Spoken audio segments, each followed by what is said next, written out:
Bonsoir à tous les 2. Mathieu, Georges, vous m'entendez? Oui, Bonsoir bonsoir. Anthony. Ah bah, super. Alors, est-ce que du côté des auditeurs eh ben oui. Alors, vous êtes 1300 inscrits, juste pour, je l'ai pas dit à Mathieu, j'ai eu l'occasion de le dire à Georges tout à l'heure, mais Mathieu, c'est la surprise, donc tu vois? Ça fait une belle salle de conférence, ça. C'est beau. Ça fait une très, très belle salle de conférence, effectivement. Vous êtes déjà là 125 à vous, connecter, 138. Quentin, je vois, bon, il y en a Florentin, Aude, Benjamin, Thomas, Annie, Julien, etc. Bon, on va pas saluer tout le monde parce que forcément, ça ferait beaucoup de personnes. Merci à tous de vous être inscrits puisqu'en fait, on a aussi lancé l'inscription tardivement. C'était juste hier matin. Donc, incroyable, 222 personnes là connectées. Donc, voilà, ça va rentrer tranquillement. Et puis avec toi Mathieu, qui a été notre invité de dernière minute. Donc un grand merci à toi d'être là parce que je sais que tu as un emploi du temps plus que chargé aussi en ce moment et tu rentrais juste là de voyage avant de repartir, ou tu es peut-être déjà arrivé d'ailleurs à Annecy, je sais plus trop. Je sais plus trop où tu es là en ce moment. Mais... Pas encore. J'ai un transfert entre la Bretagne et Annecy, effectivement, pour une course de trail là-bas ce week-end. Et là, je suis chez moi, le temps de changer les affaires de valise, les affaires dans la valise. Ok. Bon, en tout cas, le temps de prendre des gels énergétiques, c'est ça pour, Exactement. en tout cas, Beaucoup. merci de, voilà, de venir comme ça sur la dernière minute, c'est très sympa. Et merci Georges d'être là aussi. Donc Avec plaisir, plaisir. on a discuté il y a un petit mois à peu près, je pense. Oui. Et puis naturellement, on est arrivé à parler de cette notion d'apport glucidique en grande quantité au cours de l'effort, avec une sorte de course à celui qui en consommera le plus. On en est aujourd'hui parfois à des recommandations à 130, 150 grammes même de glucides par heure. Donc, la question qu'on se pose un petit peu par rapport à ça, c'est quelle peut être l'incidence potentielle sur la santé à long terme, sur les performances. On va discuter un petit peu de tout ça. Et Georges, on va parler aussi un petit peu de génomique, parce que tu es un des pionniers à aborder, à avoir abordé en fait cette notion. Et puis on disait tout à l'heure en off par rapport aussi à l'intestin, où ton livre, tu disais, date d'un quart de siècle, c'est ça? Oui, il est là, oui. Voilà. Il y a, il y a aussi il y a aussi des bons livres là, hein. Il n'y a Ouais, pas je les que connais. ceux-là. Bah, d'ailleurs, je vais en profiter parce que j'ai reçu ton livre, donc je mange selon mes génotypes. Je vous dis pas ce que j'en pense parce que j'ai pas encore eu le temps de le lire, pardon, mais je connais ton approche et je suis plus que convaincu. Donc, je vous conseille, si jamais vous voulez aller un peu plus loin sur la génomique, même si on va parler un petit peu, d'explorer ça à travers ton livre, Georges. En tout cas, merci Merci. d'être présent. Tu as beaucoup travaillé dans l'approche nutrition sportive, notamment avec des cyclistes, hein, tu m'indiquais. Oui, oui, oui. J'ai fait 15 ans de médecine du sport exclusive au siècle dernier. Donc là, j'ai découvert essentiellement l'importance de l'intestin. C'était, si on résume en une phrase, 15 ans dont beaucoup d'athlétisme au début, puis beaucoup de cyclisme à la fin, les deux évidemment ensemble, un peu de triathlon, natation, etc., les sports individuels. Et la conclusion de ces 15 ans, ben, c'est quand l'intestin va, tout va. Mm. Chez ces sportifs, et puis ben, ça s'applique à monsieur tout le monde, mais aujourd'hui on est un peu dans le domaine sportif, je crois, et donc c'est très important, et on va pouvoir un peu détailler ça avec quelques points où il faut se braquer pour détecter des faiblesses ou des sensibilités qui sont intéressantes à connaître pour en tenir compte et pour les contrer. Mm. Tout à fait. Et c'est là où le croisement en fait de ces deux disciplines, qu'est la nutrition sportive et la génomique, est intéressante par rapport à cette question de fond sur la tolérance aux glucides sur du long terme, à l'effort, à quelle quantité, etc. Donc on va aborder ce sujet. Je vois que tout le monde arrive, vous êtes 310 connectés au fur et à mesure. Alors, vous avez été, encore une fois, je le redis pour ceux qui arrivent entre-temps, mais vous êtes plus de 1300 inscrits. Donc, on a eu énormément de questions. Donc, par avance, je m'excuse, on n'aura forcément pas le temps de tout aborder. On s'est donné à peu près 1 heure et demie. Mathieu, tu devras nous quitter un petit peu avant, Ouais, hein, quand tu veux. 21 h max. Ouais. Voilà, donc tu géreras par rapport à ça, mais c'est vrai que le temps d'échange plus quelques questions, voilà, ça va vite nous amener à 1 heure et demie. Donc, nous en voulez pas si on ne pourra pas répondre à tout. Vous aviez beaucoup de questions sur la nutrition du sport de manière générale, sur l'alimentation avant, après, l'alimentation, la nutrition et de la femme, par exemple, aussi. Tout ça, c'est des notions qu'on n'abordera pas ce soir, non pas qu'on ne le veuille pas, mais on a vraiment ciblé sur la notion des apports glucidiques à l'effort, et notamment en grande quantité, et de cette notion de génomique. Donc, on va cibler. Déjà, il y a énormément de questions sur ce sujet. On va les prioriser. Dans le chat, voilà, je vois que vous êtes nombreux à réagir déjà. Bonsoir à tous, hein. Si vous avez des questions, n'hésitez pas non plus à les poser. Et puis, on essaiera d'y répondre au mieux, de croiser peut-être des réponses, des questions qui se ressemblent. Et puis, merci à Camille qui est encore là, comme à chaque fois, pour toute la logistique en back-office. Ce que je vous propose, c'est qu'on commence par toi, Mathieu. Ton regard d'athlète, d'ultra-trailer sur cette logique un petit peu de course à la surenchère glucidique. Alors, je ne t'ai pas présenté parce que je pense qu'on n'a plus besoin de te présenter. Tu es un des meilleurs trailers et en tout cas, nous, on se connaît depuis longtemps. Et j'ai toujours été très impressionné par ta capacité d'analyse et ta finesse d'analyse en fait sur les différents sujets que tu peux aborder autour de la performance, dont la nutrition. Et c'est ça que je trouve aussi très intéressant ce soir, c'est que tu peux apporter ton partage, ton retour d'expérience, mais aussi avec une vision scientifique, parce que tu me l'as dit et tu lis, tu t'intéresses en fait à la littérature scientifique, notamment sur ce sujet, parce que c'est celui qu'on évoque souvent ensemble. Donc, tu as quand même un regard et de pratiquant et de lecteur averti. Tu es aussi dans un environnement où finalement, mais il y a des pratiques qui peuvent être très différentes, parfois extrêmes dans un sens ou dans un autre. Donc, je suis vraiment très content que tu puisses nous apporter un petit peu ton regard sur tout ça. Je te laisse la parole. Oui, avec plaisir. Ben, merci pour cet échange aujourd'hui, Anthony. Ça va être passionnant. Effectivement, tu l'as dit, je suis tout simplement, moi, passionné d'optimisation du potentiel humain sous toutes ses formes, psychologique, physique. Bon, là, on va s'attarder sur la partie physique. Et un corps qui fonctionne bien, c'est un corps qui mange bien. J'ai eu une époque où j'ai été aussi un ingénieur pendant plusieurs années, donc c'est sûr que j'ai des réflexes lecture de sciences, analyse, vulgarisation que j'ai gardé. Et comme tu sais, on a collaboré ensemble avec des organisations comme la Clinique du Coureur, qui sont très evidence-based practice, donc qui se basent sur la science pour ensuite partager l'information au plus grand nombre. Donc c'est quelque chose qui vraiment fait partie de mon processus lorsque j'étudie un sujet.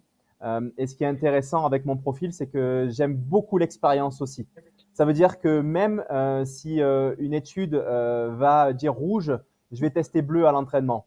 J'aime beaucoup l'essai-erreur. Je suis athlète professionnel, ce qui me laisse beaucoup, beaucoup de temps dehors pour faire multiples tests. Et donc, voilà, c'est comme ça aussi que j'aborde mon sport.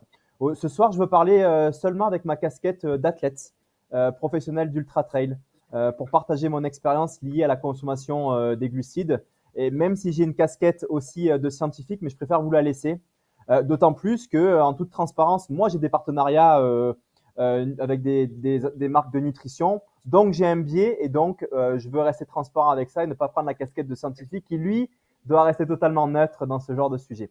Oui, donc, mais ça n'empêche pas ta connaissance du sujet et exactement. ton analyse. Donc, c'est ça qui est hyper intéressant. Exactement. Alors, depuis quelques temps, alors, il faut savoir que l'ultra trail, il reste quand même l'ultra endurance d'un point de vue général, reste un sport assez nouveau à l'échelle de l'histoire du sport. Hein. Quand je parle d'ultra, moi, je parle d'efforts de plus de 10 heures. Pour moi, une balade en montagne de trail, rando de 4 heures ou une sortie de vélo de 5 heures, je suis pas dans la notion d'ultra. La notion d'ultra, c'est vraiment quand il y a d'autres choses à gérer que le simple effort physique. La nuit, la douleur, le froid, les problèmes gastriques, la nutrition. Et c'est là qu'on rentre dans cette dimension d'ultra. Donc pour moi, c'est plus une notion de temps que de distance. Et c'est vrai que depuis quelques mois, petites années, on parle de plus en plus de consommation très grande de glucides à l'effort pour répondre à la demande. Et c'est souvent quelque chose qui est issu finalement du monde du cyclisme, qui sont souvent les précurseurs puisqu'ils ont les meilleurs sport scientists, docteurs, scientifiques autour d'eux et donc sont les premiers à tester les nouvelles recommandations scientifiques. Moi, je me pose plusieurs questions par rapport à ce que je teste sur le terrain. Déjà, la première, c'est quoi le maximum qu'on peut consommer et qu'on devrait consommer à l'effort en course? Parce que je vais diviser l'effort en course et l'effort à l'entraînement. Expérience personnelle, j'ai fait un ultra trail du Mont Blanc 2022 où j'ai fait peut-être une des plus grosses perfs de ma vie avec cette compétition avec Kilian Jornet. On a couru sous 20 heures. Et j'ai encore mon fichier Excel que j'ai ressorti sous les yeux. J'avais fait une stratégie avec 40 grammes de glucides par heure. C'est très bien passé, aucun souci gastrique, aucune nausée.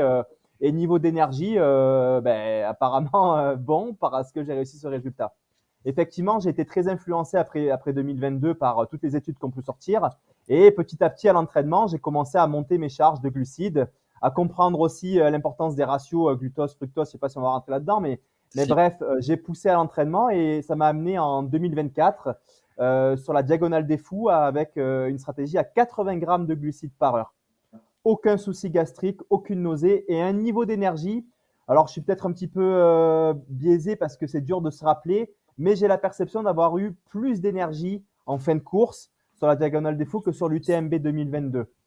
Pourquoi pas continuer dans cette dynamique-là? Et c'est sûr qu'en 2025, cette année, j'ai encore poussé le curseur. Des sorties de vélo, alors j'ai fait le maximum que j'ai fait, c'est 6 heures en vélo à 150 grammes de glucides sur un effort pas extrême, zone 1, zone 2, une endurance confortable. Aucun souci gastrique, aucune nausée. Seule problématique, c'est le poids de tout ce qu'on doit porter sur le vélo. Et j'ai reproduit la même chose en trail, puisqu'en trail, on va avoir d'autres problématiques. Ça veut dire que, par exemple, en montée, on va souvent avoir une intensité plus élevée. On va faire des incursions en zone 3, voire se rapprocher du seuil ventilatoire 2 parfois, même en ultra. Et en descente, on va avoir un rythme cardiaque beaucoup plus bas, donc une intensité beaucoup plus basse. Donc, j'ai envie de dire que l'effort d'intensité est beaucoup plus assuré que sur un vélo ou que sur un marathon où ça va être un effort certes élevé, long, mais plus constant.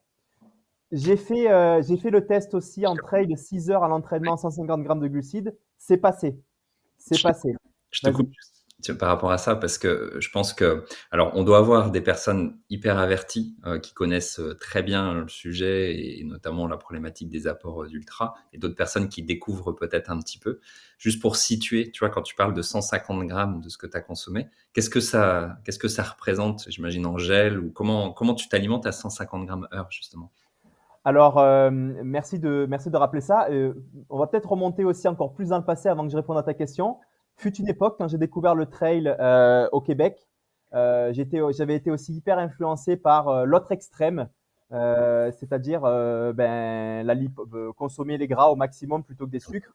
Et j'étais monté jusqu'à faire des sorties de trail de 4-6 heures à jeun, sans faire d'hypoglycémie. Donc, ça avait quelque chose aussi en termes d'expérience qui avait été très intéressant. C'est-à-dire que les premières sorties à jeun, au bout d'une heure, je tapais une hypoglycémie. Voilà, un peu, les symptômes sont, on a envie de s'évanouir, quoi.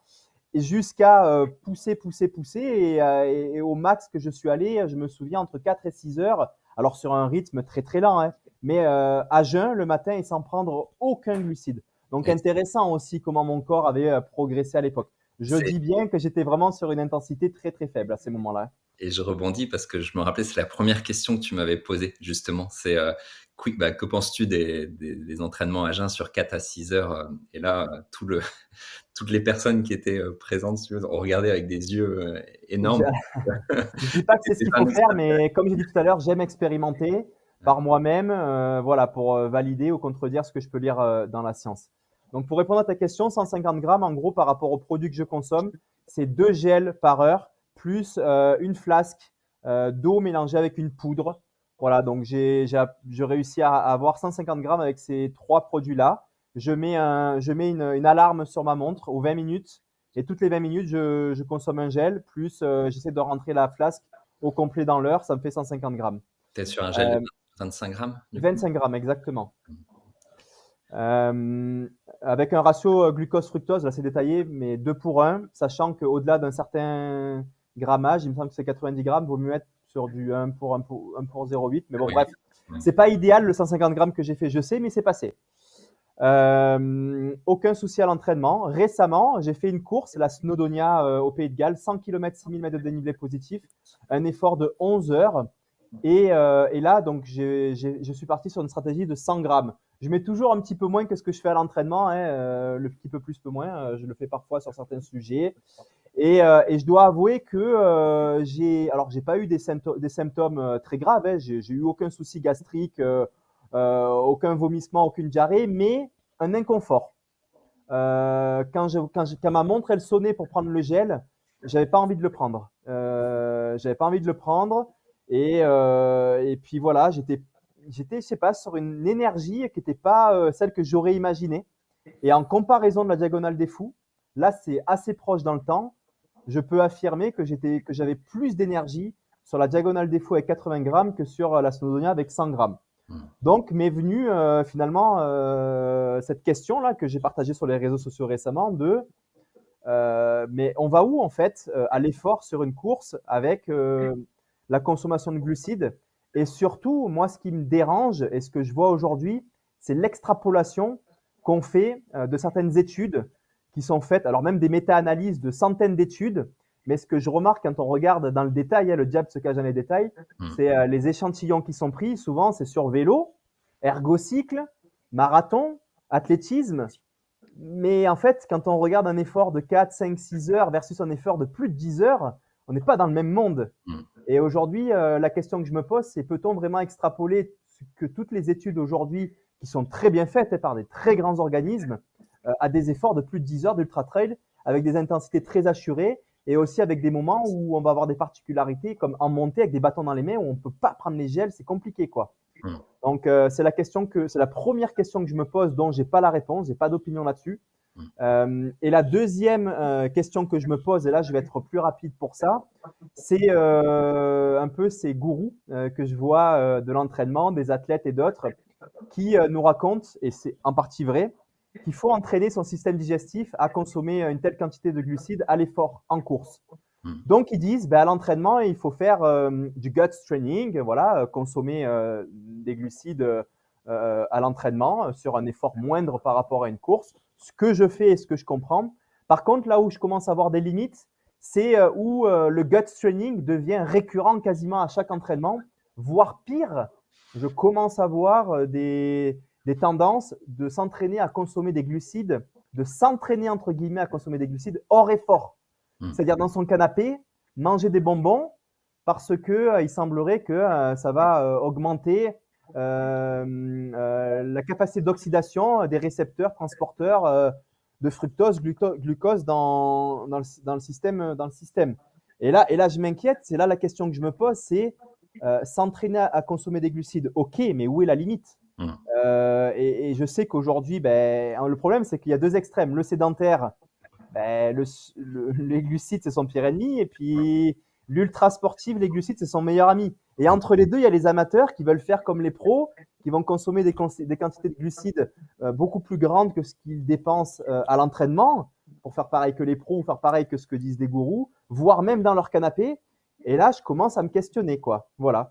Et c'est vraiment la question du jour. Combien je dois consommer de glucides à l'effort en course? Combien je dois consommer de glucides à l'effort, à l'entraînement, voire au repos, pour ne pas avoir de problématiques type insulinorésistance, obésité, carie, certaines formes de cancer, problèmes cardiaques aussi.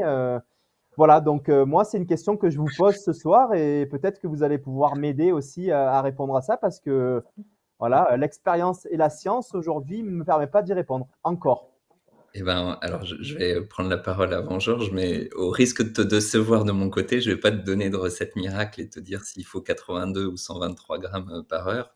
On va donner des tendances, on va donner des pistes de réflexion et qui sont exactement celles que tu as indiquées. Et je trouve que là, tu touches un sujet hyper important quand tu parles du fait de s'adapter devant le canapé à manger des bonbons, etc. C'est-à-dire qu'on bascule d'une situation aiguë avec un apport de glucides dans un contexte métabolique particulier qui est effectivement l'effort et une captation de glucose qui va faire qu'on ne va pas être dépendant de l'insuline, on ne va pas initier de résistance à l'insuline ou autre, à une situation où on peut légitimement se poser la question de l'impact en fait de ces apports glucidiques chroniques tout au long de la journée, en dehors de la pratique. Et c'est vrai que tu parlais d'obésité par exemple. Naturellement, on va se dire oui, mais un athlète, et a fortiori un ultra-trailer, etc., il va brûler beaucoup de calories, il n'aura pas de problématique de surpoids. Et alors, ça pourrait être le cas, mais on va dire que globalement, c'est pas le cas. Mais ça ne veut pas dire il n'induit pas potentiellement des dysfonctions liées à un apport glucidique qui serait trop important. Et ce dogme des glucides, sans dire qu'il est mauvais ou qu'il est bon, on va essayer d'y répondre un peu plus précisément, bien sûr, ce soir. Et on voit qu'il est très ancré historiquement. On parlait avant du régime 421 GPL, du RDS, des apports extrêmement importants. Et c'est vrai qu'on y est revenu pendant quelques temps. Tu parlais du modèle low carb avec tes entraînements à jeun, voire cétogène, etc., pour revoir à nouveau un courant qui majore, mais surtout effectivement à l'effort. Et voilà, donc c'est tout ce dont on va parler un petit peu. Et juste peut-être la dernière question par rapport à ton témoignage, c'est ton rapport aux glucides, justement au quotidien, pour arriver à ces 150 grammes dont tu parlais par heure à l'entraînement, Oui. grammes à l'effort. Comment tu as appréhendé ça, toi, dans tes apports quotidiens? Alors pour le moment, j'ai pas encore fait de m'entraîner extrêmement à consommer des glucides dans mon quotidien. Je consomme des glucides à l'entraînement de manière très raisonnée. Je vais plutôt être sur du 30-40 grammes à l'heure dans la plupart de mes entraînements. Et effectivement, je conserve des entraînements très spécifiques de gut training, plutôt sur les sorties longues, où là, je vais vraiment pousser la charge à plus de 100 grammes pour m'y habituer. Et en général, avant une course, ça va être 4 entraînements comme ça.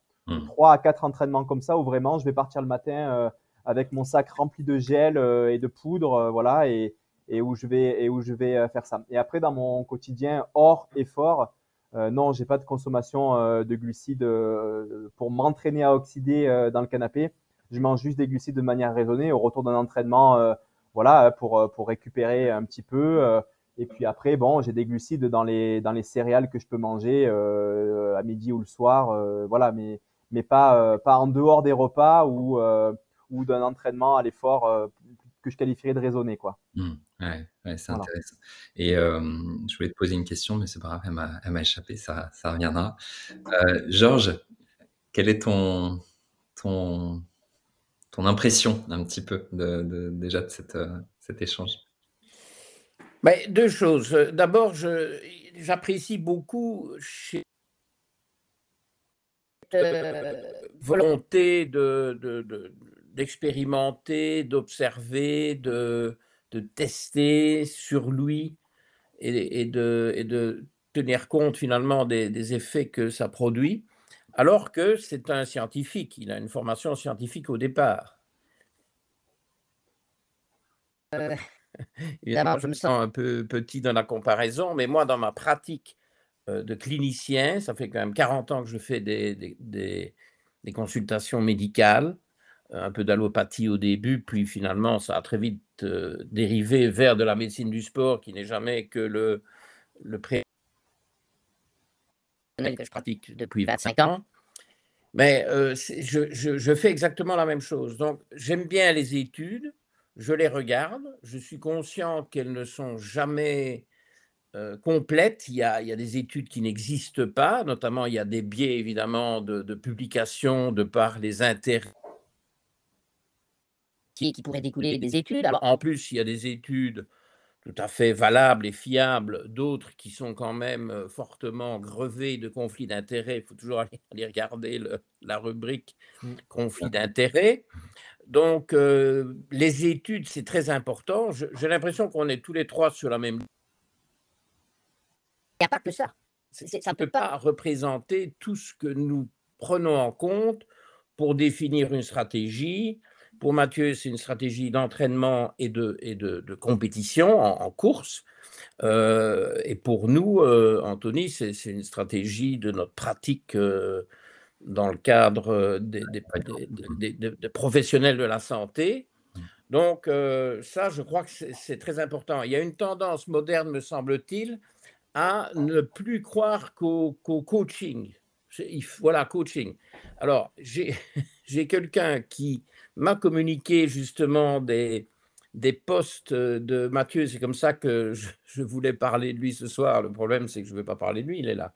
Mais c'était ça mon idée. Je vais parler de ses posts.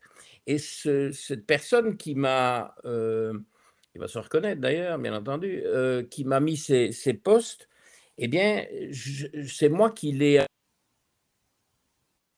fait douter. Il était tellement persuadé de cette prise de glucides énorme parce qu'il me dit que tous les experts, tous les coachs qu'il a consultés, etc., ils lui conseillent systématiquement ces charges hyperglucidiques. Et je crois que ça s'appelle c'est un jogger. C'est un runner assez bon, je crois. Il est très motivé, etc. Mais je veux dire, bon, je ne crois pas qu'il va jamais aller gagner 1 € dans une quelconque course et qui ne sera jamais sponsorisé. Et il est tombé là-dedans. Il prenait glucides, je ne vais pas trop citer de chiffres parce que je vais peut-être me tromper. Et puis finalement, moi, je lui ai dit que ça me paraissait effrayant. Bref, entre-temps, il a divisé par 3. Et il me dit, ben, moi, mes sensations, elles sont tout aussi correctes. Alors, je crois que ces prises glucidiques énormes, ce qu'il faut, ça répond vaguement à la question de Mathieu, ce qu'il faut se poser aussi comme interrogation, c'est qu'est-ce que ça va donner à plus long terme? Parce que c'est bien beau. Hein. Alors, il y a deux manières d'y penser. Il y a évidemment le vrai long terme où tout le monde se rend bien compte qu'après la vie sportive, il y a quand même une vie, hein, qui peut rester sportive, mais qui ne va plus être professionnelle de l'ultra-trail. Donc, il faut quand même un peu préserver ça. Et puis, j'irai même plus loin. Je crois que pour certains, peut-être pas pour tous, c'est là que ça va être intéressant si on dérive vers plus de génomique. Mais pour certains, je crois qu'on va, avec ces pratiques-là, vraiment finir par pourrir l'écosystème intestinal, au sens assez littéral du terme. Et j'ai l'impression que je vois au travers de certaines carrières, notamment en cyclisme, puisque cette nouvelle mode, ce sont des modes, hein, tout ça.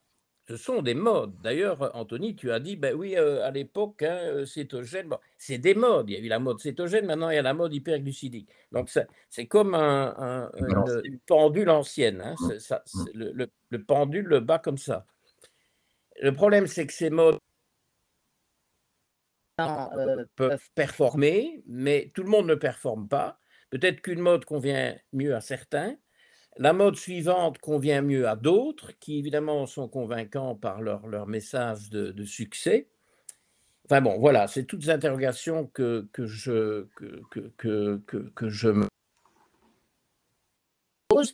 Enfin, ceci dit, de ce que Mathieu explique, je pense qu'il a en tout cas une flexibilité métabolique assez phénoménale, Ah bah oui. que donc il est plutôt protégé. Mais que, évidemment, si tout le monde veut l'imiter parce que c'est le meilleur ou je crois qu'on peut dire ça pour le moment, oui, mais minute, tout le monde n'est pas Mathieu Blanchard, donc personnalisation. Tiens, d'ailleurs, j'en profite et je regardais rapidement là, les questions dans le chat et puis je resituerai un petit peu le contexte pour tout le monde là, qui nous écoute sur ces notions d'apport glucidique, de quantité, de ratio, pour bien poser justement un peu le cadre de l'échange. Il y avait une question pour toi, Mathieu. Est-ce que tu connais ton profil ApoE? On en a Non, parlé déjà. et c'est vrai que c'est un sujet qu'on a évoqué récemment ensemble quand je te disais, ben, Anthony, j'ai vécu de nombreuses années au Canada. Et comment tu expliques que les Inuits, donc voilà, une communauté autochtone qui vit au nord du Canada sur des sols glacés et qui fut une époque, pendant des milliers d'années, se Mm. nourrissait principalement de phoques et de poissons gras, Mm. comment se fait-il que lorsqu'ils arrivent à Montréal et qu'ils commencent à consommer de la nourriture, je sais pas comment on la qualifie, d'occidentale, ils deviennent tous énormes.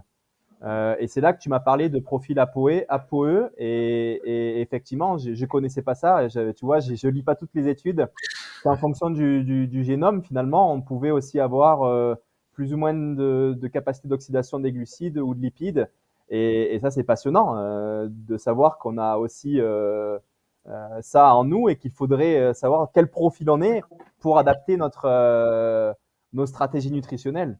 Ouais, ah ouais, clairement. Et on va parler de ces profils homozygotes, hétérozygotes, ApoE2, 3, E4, pour aussi bien comprendre jusqu'où on peut pousser l'individualisation justement de la recommandation. On verra ça peut-être un peu après, mais pour là aussi bien situer le contexte, effectivement. euh, Depuis le début des années 80, on se pose la question de savoir si l'intestin est adaptable à l'effort, parce qu'on a une capacité d'oxydation et alors bien distinguer la capacité d'oxydation des glucides au sens de la filière énergétique et la capacité d'assimilation au niveau intestinal. Et c'est vrai que jusqu'à peu, on arrivait un peu à je vais pas dire ce consensus, mais ce constat que la plupart des athlètes allaient ingérer entre 40 et 80 grammes par heure de glucides.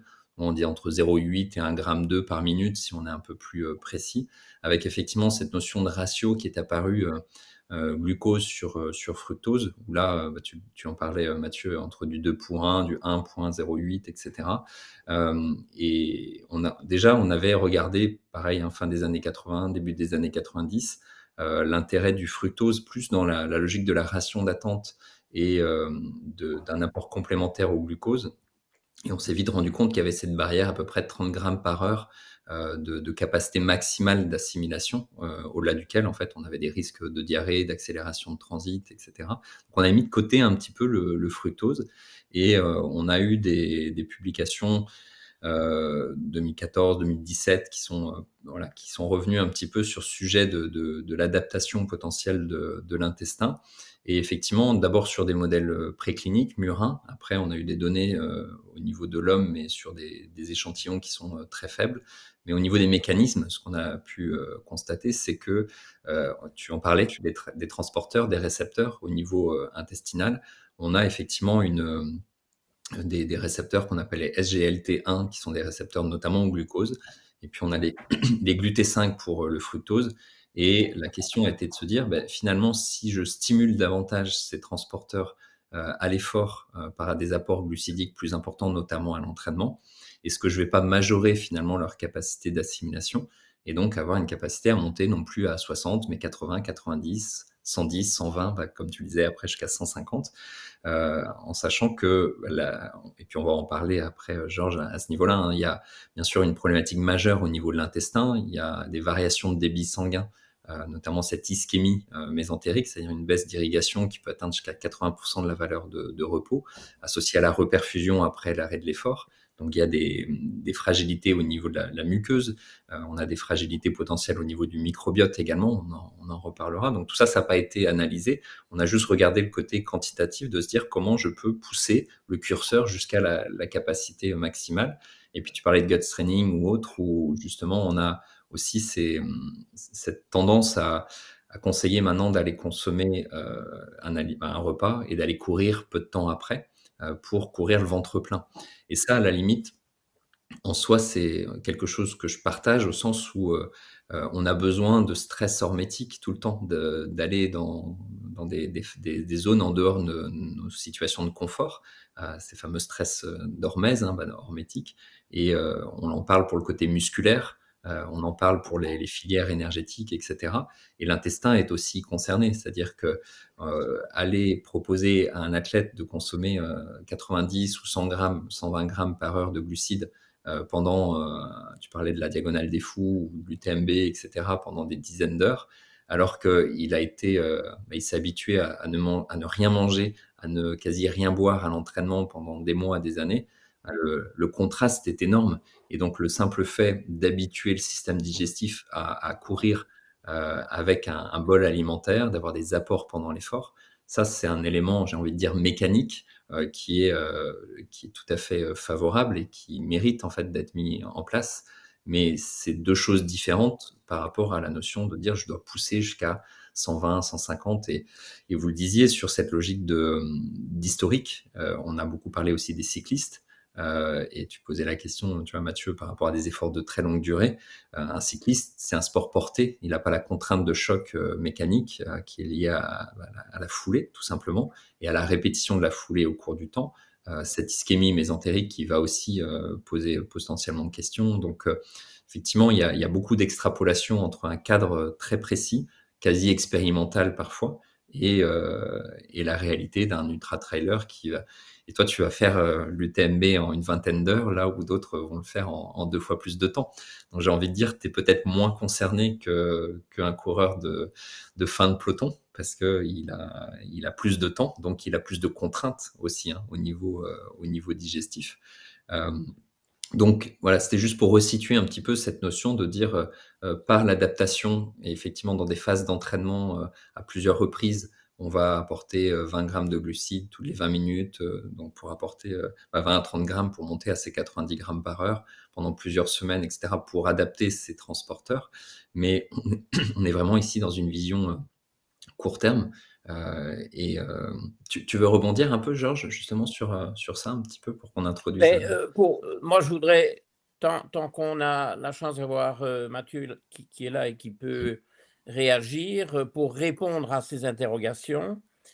Bon, d'abord, il y a pas de réponse prévisible parce que ça va beaucoup dépendre de qui il est, de comment il fonctionne, métabolisme glucidique, métabolisme lipidique, métabolisme protéique si on veut, mais bon, celui-là est plus ou moins facile à cadrer.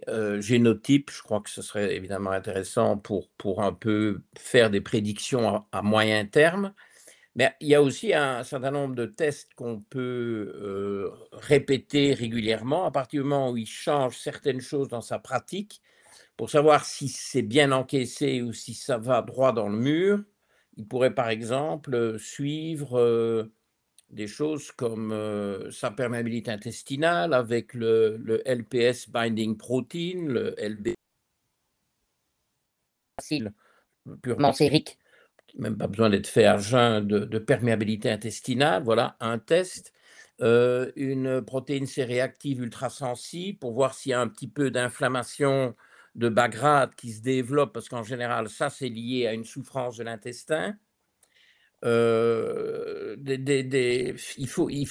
faudrait monitorer, parce que le problème, c'est que les sensations, et il les maîtrise très bien, c'est déjà quelque chose. Il y a beaucoup de gens qui ne s'écoutent pas. Bon, lui, je crois que si lui ne s'écoute pas, il n'y a personne qui s'écoute. Donc là, on lui donne le bon Dieu sans confession, mais par contre, des effets délétères, ils ne vont pas se manifester tout de suite. Ils vont se manifester quand il sera trop tard, parce que là, il aura un peu abîmé son fonctionnement, notamment digestif. Donc, à partir du moment où il se lance dans des expérimentations aussi, parce que bon, j'ai bien écouté, le Tour du Mont Blanc, 80 grammes la diagonale des fous, maintenant il est au-dessus de 100 grammes. Peut-être que ça lui convient, qu'il est fait pour ça. Il y a peut-être moyen de deviner s'il est fait pour ça ou pas, mais bon, là je m'avance parce qu'on n'en sait trop rien. Il faudrait plus de recul. Mais par contre, si on voit que certains paramètres se détériorent, alors là, attention. Oui, tout à fait. Et c'est bon, on a eu l'occasion d'en parler de la LBP, tu vois, Mathieu. Bah, vas-y, je te laisse, pardon. Non, mais voilà, je rebondis sur ce que dit Georges, c'est exactement ce qui m'inquiète aussi. Et c'était aussi le sujet de mon poste, voilà, par rapport aux questions que je me posais, donc j'ai pas encore de réponse, c'est la longévité. Parce que comme tu le dis, ce qui m'inquiète aujourd'hui, c'est oui, je fais ces tests-là parce que je suis aussi influencé voilà, par ce que je peux voir dans le milieu. Je suis aussi influencé par les cyclistes. Aujourd'hui, on entend à peu près tous les coureurs consomment 150 grammes de glucides par heure sur les étapes du Tour de France. Donc, on se dit, c'est ce qu'il faut faire. Mais comme tu dis, quels sont les effets délétères à long terme qui pourraient se manifester trop tard et me retrouver avec un système explosé, intestin, et où je suis plus capable voilà, ça m'inquiète. Ça m'inquiète pour moi, évidemment, hein, parce que j'ai beaucoup d'amour pour ma santé, mais aussi pour l'influence que je peux avoir. Comme tu l'as dit, Georges, je suis un athlète qui performe, donc souvent ma communauté m'écoute, et je veux être sûr que les messages que je porte, je veux pas avoir le regret dans 10 ans de voir des études qui disent que finalement on avait poussé le curseur un peu trop haut sur les glucides et on se retrouve avec un maximum de problématiques de santé. Et ça, c'est exactement où je suis en ce moment, quoi. Et c'est des sujets qui font polémique, parce qu'aujourd'hui, en fait, j'ai l'impression que cette mode est revenue. Donc, on parle de ultra performance, mais on parle aussi d'ultra endurance, de problématiques de santé qui sont arrivées sur l'inverse, ceux qui consomment pas assez de glucides à l'effort, notamment les syndromes de déficience énergétique, les RED-S, qui est un autre extrême. Donc finalement, c'est un biais inversé, quoi. Mais en fait, c'est hors sujet au final. Voilà. Donc moi, je suis un peu perdu au milieu de tout ça. Mais Mathieu, ta chance là-dedans, c'est que bon, toi, tu cours pour toi. Bon, tu as des sponsors ou des accords, mais enfin, bon, je pense que tu n'as pas vraiment, tu n'es pas dépendant de ces accords. Tandis qu'en cyclisme, qui fonctionne par équipe, hein, où tu as 30 et plus coureurs dans une équipe avec un système qui est mis en place, comme tu dis, un suivi des médecins, des nutritionnistes, des firmes derrière, évidemment. Ce qui risque de se passer dans des sports d'équipe, c'est qu'on pousse tous ces moteurs à fond, ça performe, l'équipe est contente, on gagne des courses, on chope des points UCI, et j'ai l'impression, parce que j'observe tout ça, vu que j'y étais plongé à peu près jusqu'au cou, qu'il y a des carrières courtes. Il y a des gens très prometteurs qui commencent, qui sont très très bons en 20 ans, 22 ans. On met tout ça en place, puis tu les vois déjà s'étioler très très vite, quoi. Donc il y a deux choses. Tu dois réfléchir et donc t'observer, te tester, etc. Tu dois réfléchir pour la durée de ta carrière.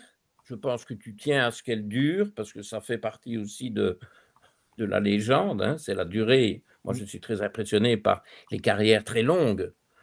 Il y a que les gens qui, 20 ans après, sont toujours au sommet. Et alors, la santé, ça viendra encore après. Donc, si tu veux, il y a deux niveaux. Tu peux foutre en l'air ta carrière en pourrissant tes intestins, et puis tu peux foutre en l'air ta santé postérieure à la carrière sportive. C'est quand même un double risque.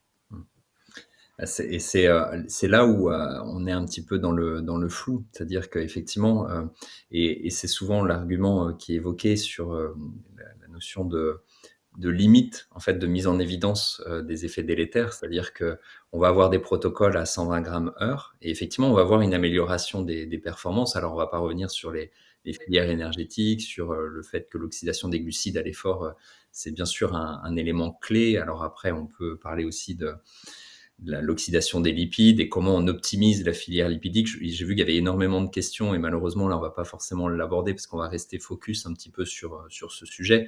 Mais c'est toute la stratégie des low carb, des train low, des sleep low, de la périodisation nutritionnelle, voire du cétogène, où effectivement, l'idée, c'est de s'affranchir un petit peu de la contrainte d'apport glucidique à l'effort pour privilégier plutôt la filière lipidique. Mais souvent, ce qui est indiqué, c'est ce que tu précises, Mathieu, c'est-à-dire que à dire oui, on va privilégier la filière lipidique, on va générer un REDS, un déficit calorique. Sauf que le sujet à ce niveau-là, c'est simplement, entre guillemets, que l'athlète n'est pas capable d'assurer ses apports énergétiques par le modèle qu'il choisit, mais c'est pas le modèle en lui-même qui est à remettre en question.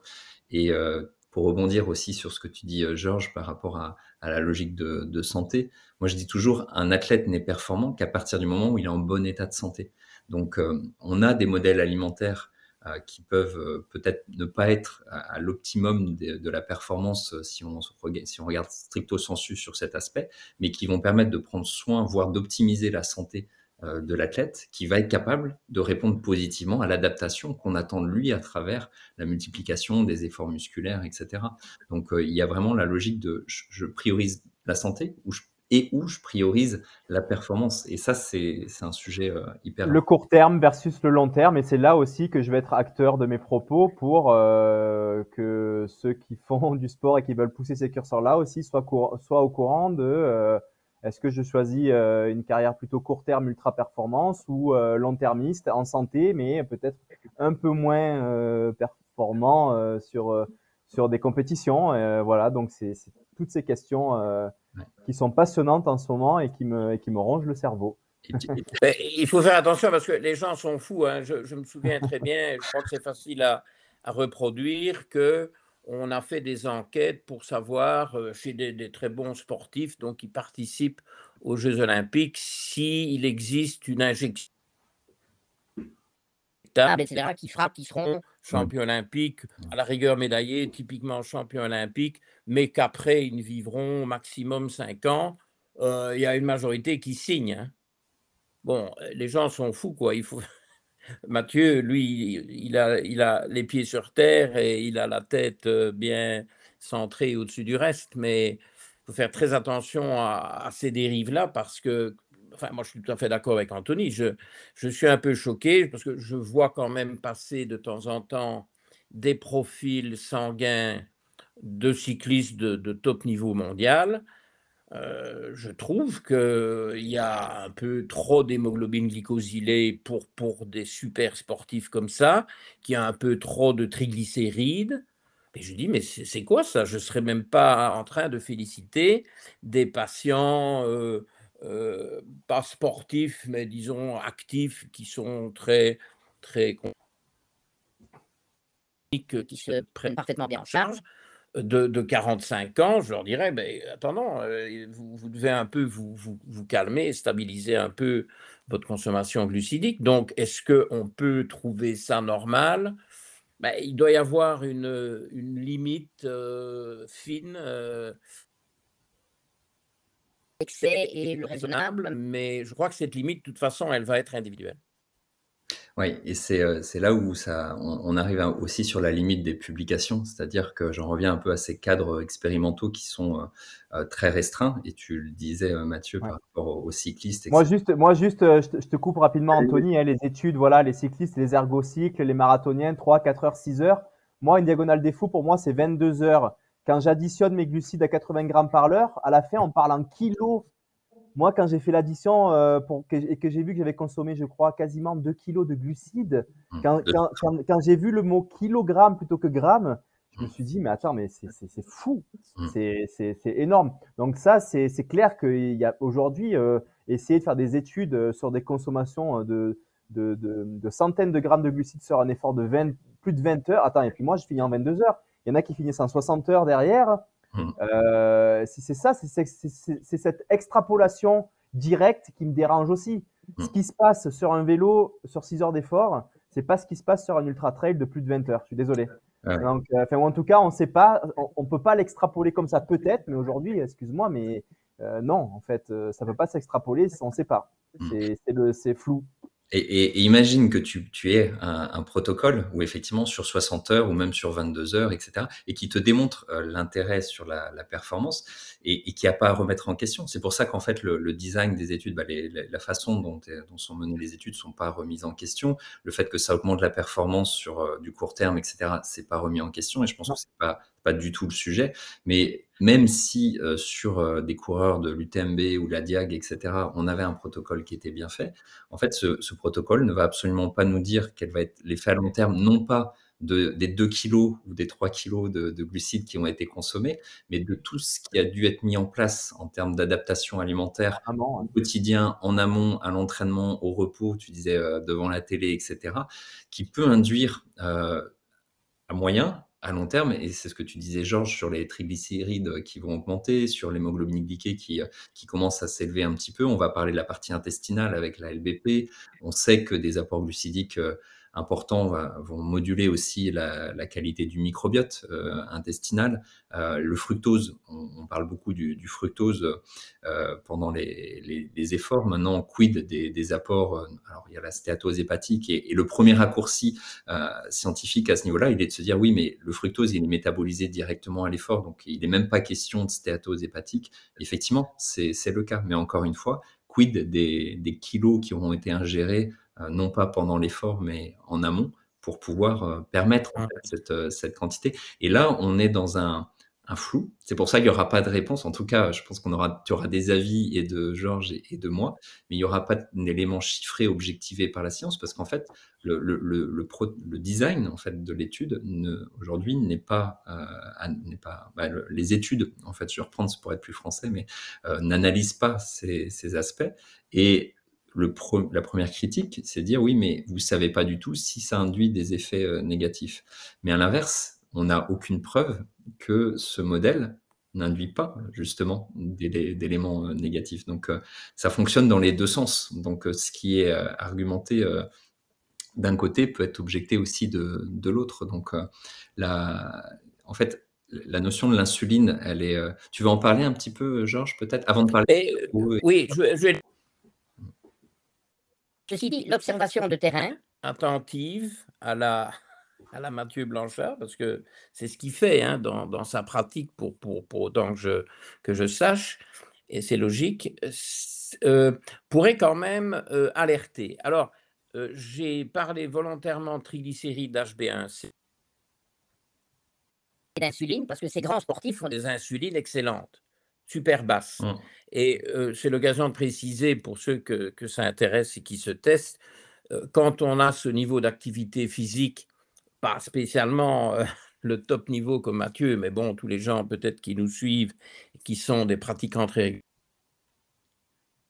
des insulines trop basses, c'est bon, parce que vos médecins traitants, ils voient des insulines trop basses, ils pensent que c'est une résistance à l'insuline. En réalité, l'insuline très basse au pied de la montée vers la résistance à l'insuline est tout à fait bénéfique, favorable, bravo, alors que l'insuline très basse, qui est à l'autre extrémité hein, de la courbe en cloche quand l'insuline s'effondre parce que le pancréas a été épuisé, ça c'est catastrophique. Donc faites attention aux interprétations de taux bas en insuline, parce que j'ai régulièrement des patients qui me disent « Ah, mon médecin a dit que je suis un résistant à l'insuline. »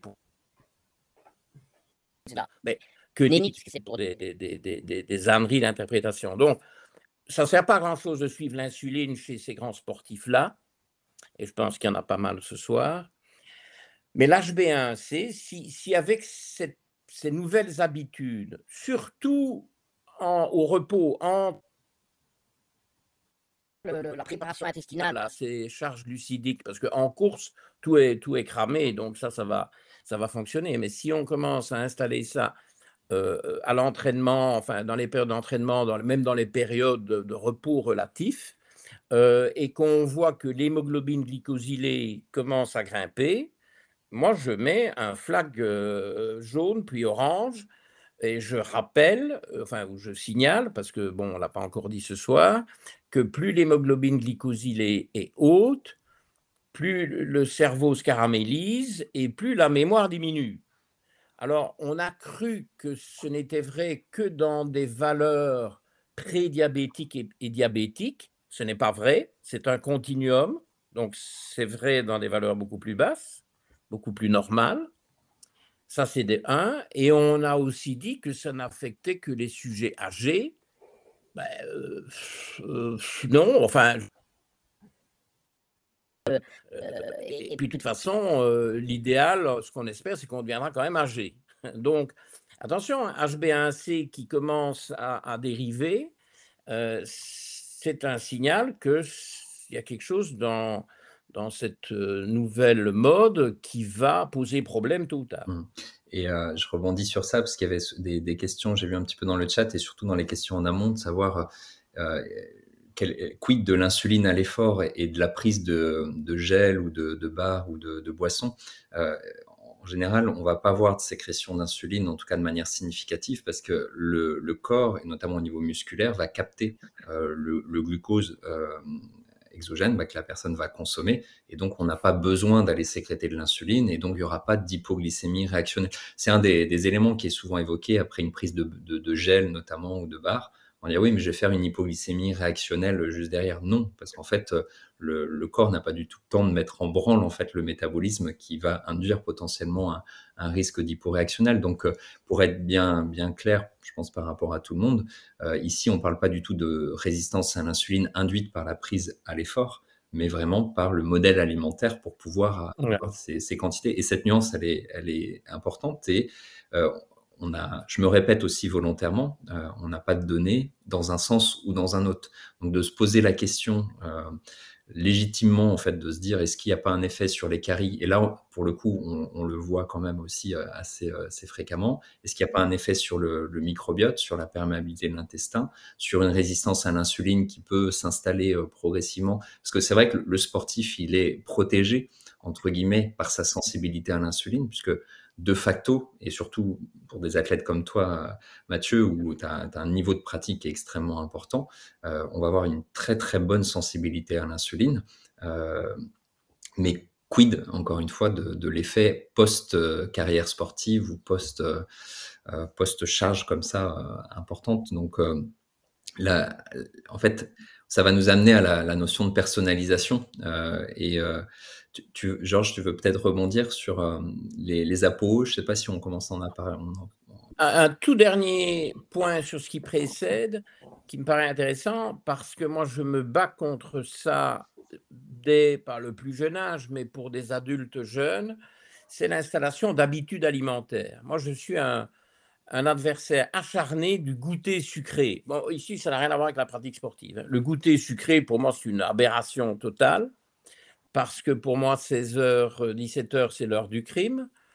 De nouveau, Mathieu, n'écoute pas ça, mais le problème, c'est qu'on me dit « Ah oui, mais moi, je suis actif, etc., j'ai 30 ans, j'ai de parfaits tests. » Mais le problème, c'est que si on crée de mauvaises habitudes, justement, avec tout précédemment, et notamment que Mathieu est en train de mettre en place, c'est pas si facile que ça de les enlever, hein. Les gens qui se rendent accros parce qu'ils ont 30 ans, ils sont jeunes, actifs, tout fonctionne parfaitement dans la machine humaine.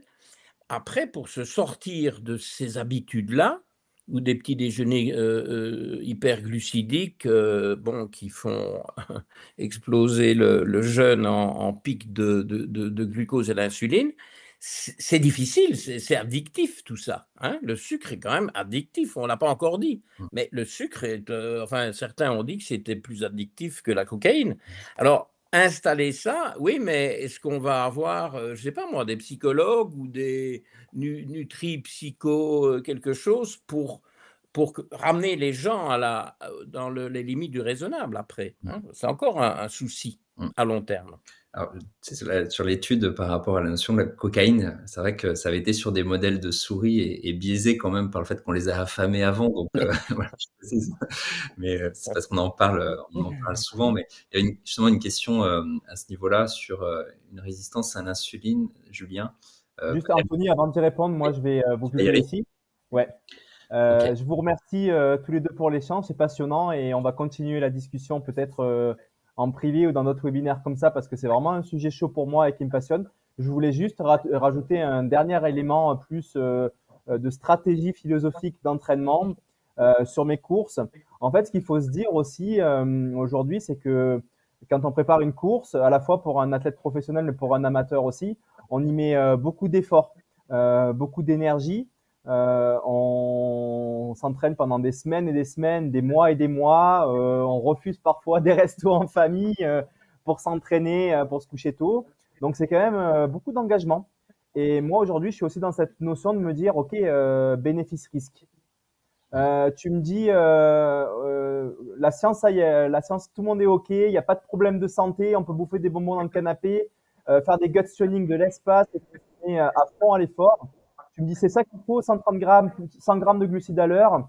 Par contre, tu vas risquer d'avoir des nausées à l'effort, des douleurs gastriques et une difficulté aussi à prendre les produits parce que voilà, il y a beaucoup de montées, il faut utiliser les bâtons. Ben, est-ce que c'est un risque que je veux prendre par rapport à tout le travail que j'ai fait en amont? Et si on me dit, ben, tu mets un tout petit peu en dessous, ce que dit aujourd'hui la science, on est entre voilà, 60 grammes, 80 grammes, 40 grammes pour certains efforts, mais tu n'as quasiment aucun risque si tu t'y es entraîné. Ben, peut-être que je vais choisir cette stratégie-là, tu vois, pour finalement respecter tout le travail que j'ai fait en amont de ma course, plutôt que d'aller me saboter avec des problématiques de vomissement, de nausées, de diarrhée pendant la course qui pourraient me faire abandonner et tout gâcher, quoi. Donc vraiment, c'est quelque chose sur lequel je veux aussi me positionner, c'est le bénéfice-risque qu'on peut avoir dans ces prises de glucides extrêmes sur les courses, quoi. Voilà.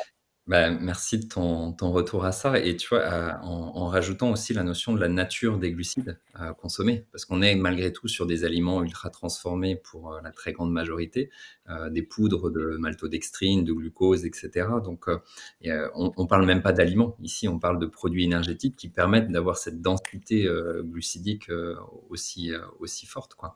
Donc, on n'aura pas répondu. En fait, tu vas partir avant qu'on réponde.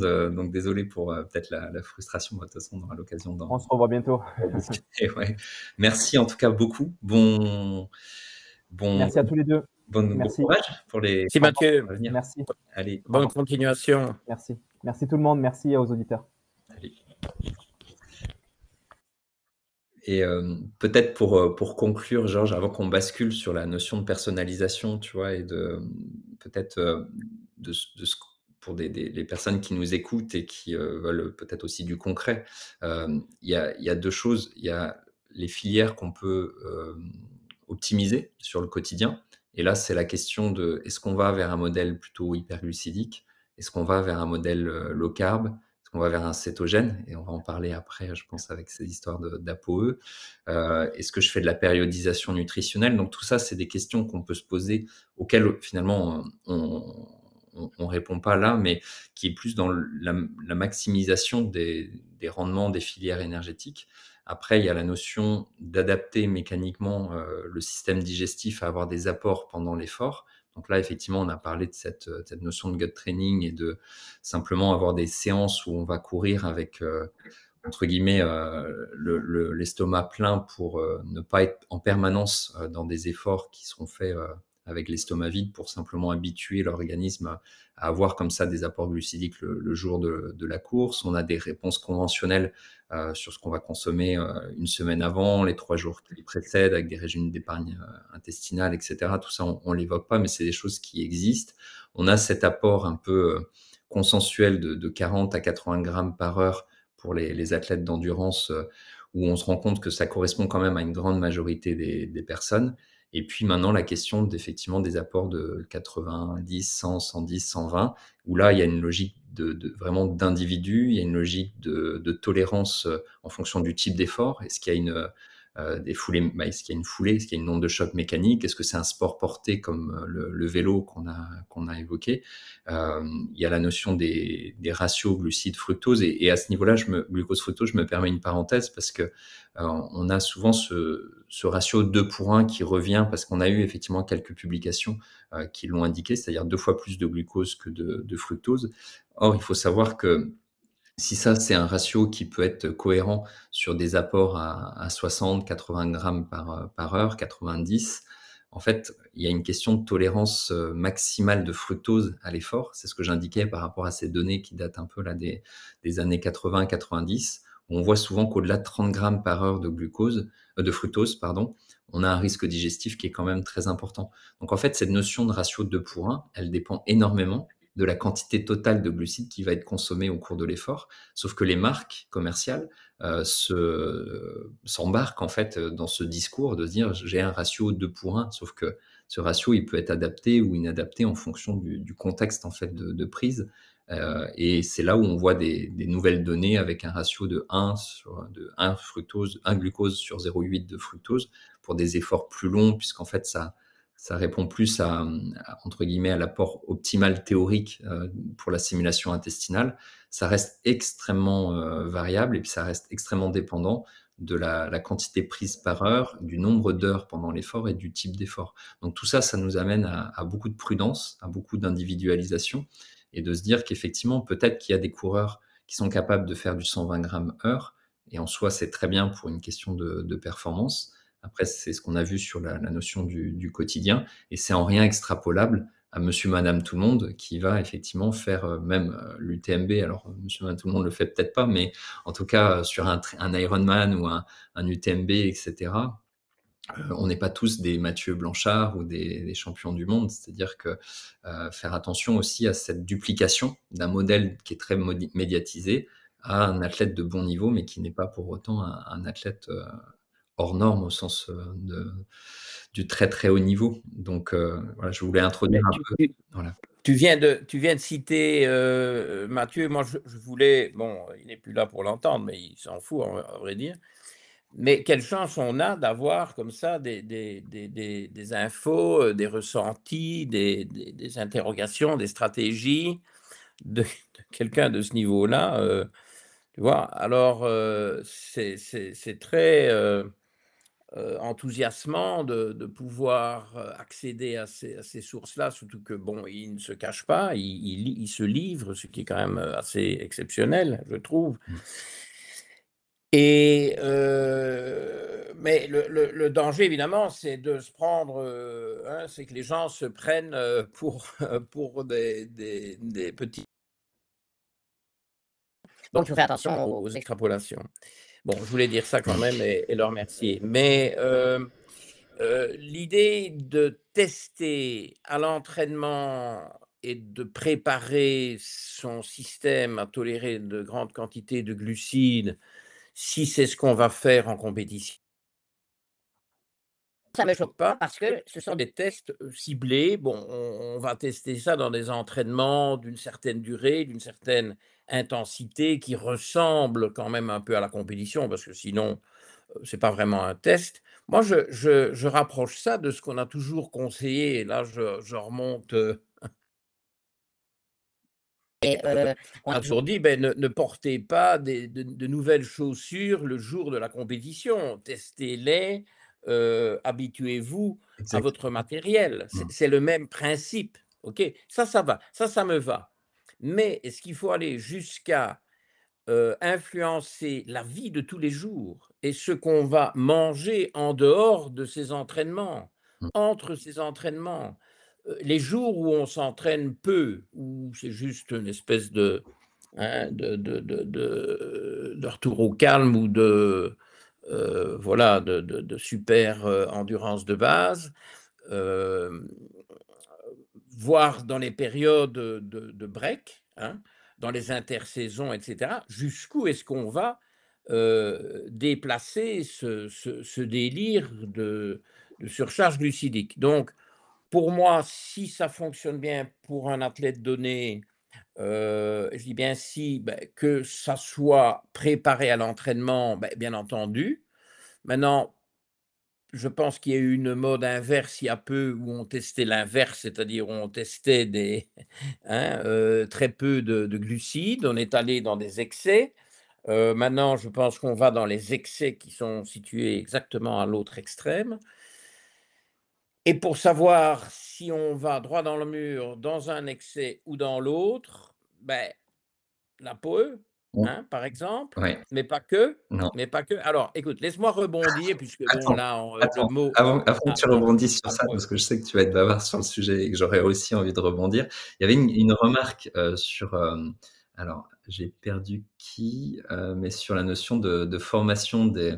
Voilà, oui, les psilucelles sont formés au microbiote depuis 6 ans au moins. C'est David qui dit ça. En fait, pour resituer là aussi en fait, le contexte, la question, c'est pas de savoir voilà, si on est formé ou pas au microbiote, mais plus de s'interroger sur l'impact d'un modèle alimentaire chronique qui vise à avoir ces apports glucidiques aussi importants sur l'équilibre intestinal de manière générale. Et en fait, ça, c'est une question qui est assez centrale. On s'interroge beaucoup en fait sur l'impact du sport de haut niveau sur le microbiote et inversement. Est-ce que le microbiote peut prédisposer à un certain type de performance? Et en fait, toujours quid de l'œuf ou de la poule? C'est-à-dire qu'on se rend compte que certains modèles alimentaires qui sont appliqués, notamment par des sportifs d'endurance avec beaucoup de glucides, bah, vont modifier le microbiote parce qu'on a un apport glucidique qui est important au Mmh, détriment toujours, des oui. lipides. Et inversement, effectivement, il peut exister une prédisposition d'un certain profil de microbiote qui peut peut-être prédisposer à des efforts en endurance ou des efforts en résistance. Et en fait, je rebondissais sur ça par rapport à deux études que j'ai en tête qui sont intéressantes. La première, c'était de montrer que sur des, des souris axéniques, c'est-à-dire à qui on a enlevé le microbiote, on voyait qu'on augmentait l'endurance musculaire des souris. Non, pardon, on diminuait l'endurance musculaire, autant pour moi.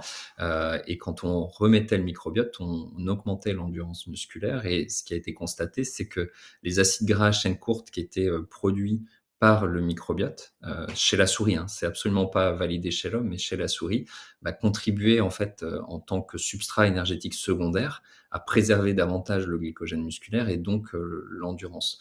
On a d'autres données aussi sur notamment le marathon de Boston. On voyait que les coureurs qui terminaient avaient un profil bactérien particulier. Et des données toutes récentes nous montrent que, notamment chez les athlètes d'endurance, on a des bactéries ou des profils bactériens résistants aux conditions extrêmes, et notamment Veillonella atypica.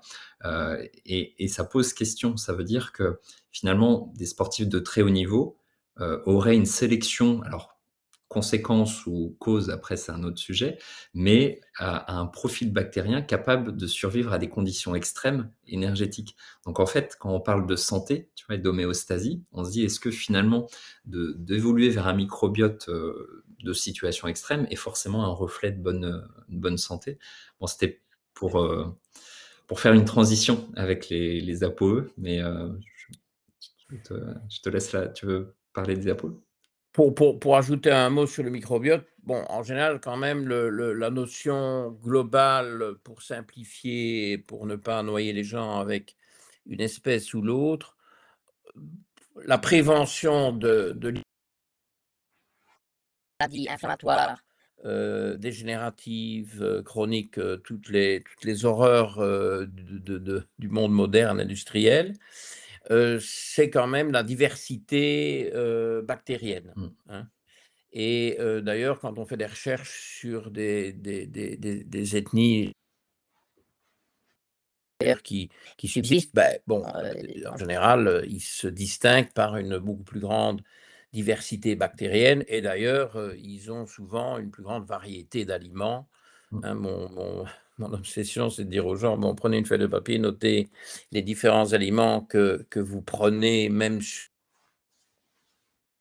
savoir à combien d'aliments différents vous arrivez et je pense que vous allez être déçus». Donc toutes ces notions-là, bon, quand on pousse les choses trop loin dans un sens, on risque de les perdre, hein. On risque d'avoir un microbiote qui n'est pas aussi diversifié.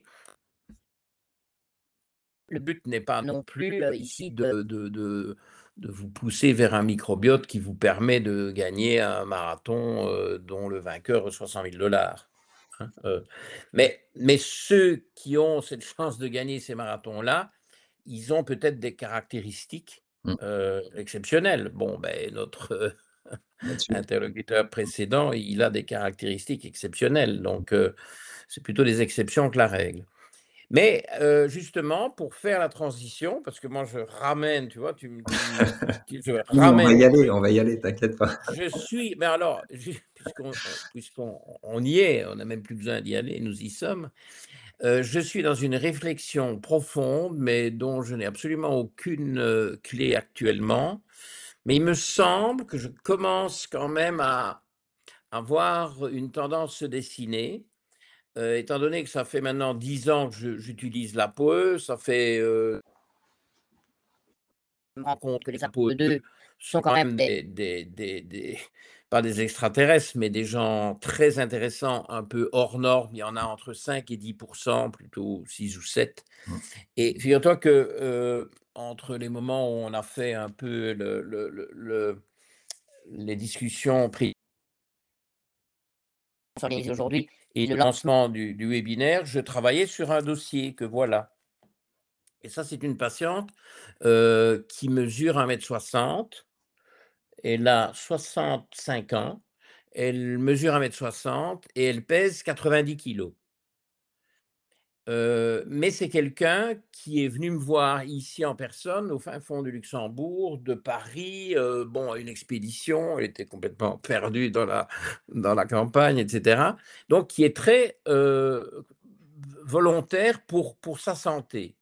Bon, on va pas se surprendre, elle est diabétique, hein, elle prend un antidiabétique oral, plus de la metformine, donc elle prend 2 antidiabétiques oraux et je le fais court, j'étais persuadé que le contraste entre sa volonté de bien manger, de bien faire et cetera et la catastrophe visuelle que j'ai eue quand elle est arrivée. Très gentille femme, elle a apporté des cadeaux pour mes chats, pour Goliath, enfin un truc, vraiment exceptionnel.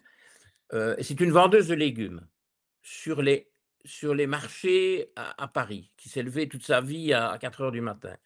Et donc très volontaire, je dis: «Ça, c'est un ApoE2» et c'est un ApoE2. De Donc j'avais une chance sur 18 homozy ou 17, c'est un ApoE2. Donc homozygote ou pas? non, non, bah, écoute, les Il y en a homozygotes, pas beaucoup, ouais. bon, Ouais, ouais. c'est rarissime, Mmh, hein. mmh.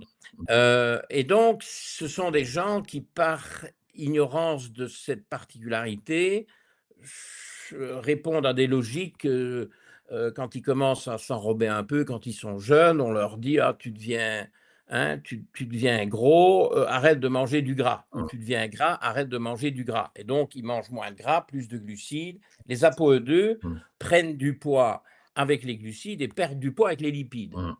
à calories, égales et raisonnables. C'était le modèle des Inuits dont Alors parlait, justement, et là, je dois rebondir parce que c'est un faux modèle, mmh, étonnamment, mais bon, j'ai vu dans le chat, j'ai des followers je qui vois. sont au courant Mmh, parce qu'ils ont vu, cette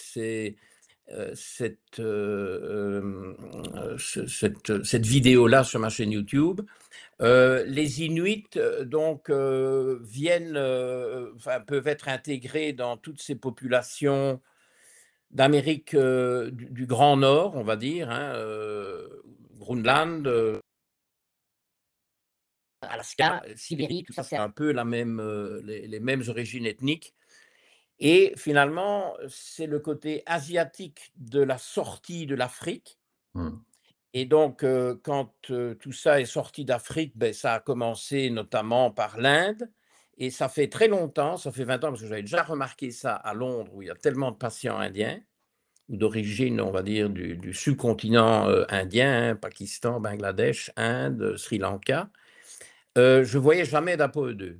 Il y a très, très peu d'ApoE2 dans cette partie de l'Asie et en Alaska, il y en a quasiment pas. mmh. Donc chez les Inuits, il y a, 0,5 % d'ApoE2. Donc c'est quasiment inexistant et en réalité, ce qui les distingue, c'est pas l'ApoE et ça va faire une bonne transition pour la suite, Mélanie. c'est qu'ils ont très peu d'amylase salivaire Mmh, mmh. et donc ils sont obligés, comme, nos ancêtres, communs d'il y a 50 000 ans, c'est-à-dire d'avoir une diète qui n'est pas adaptée à un environnement riche en glucides.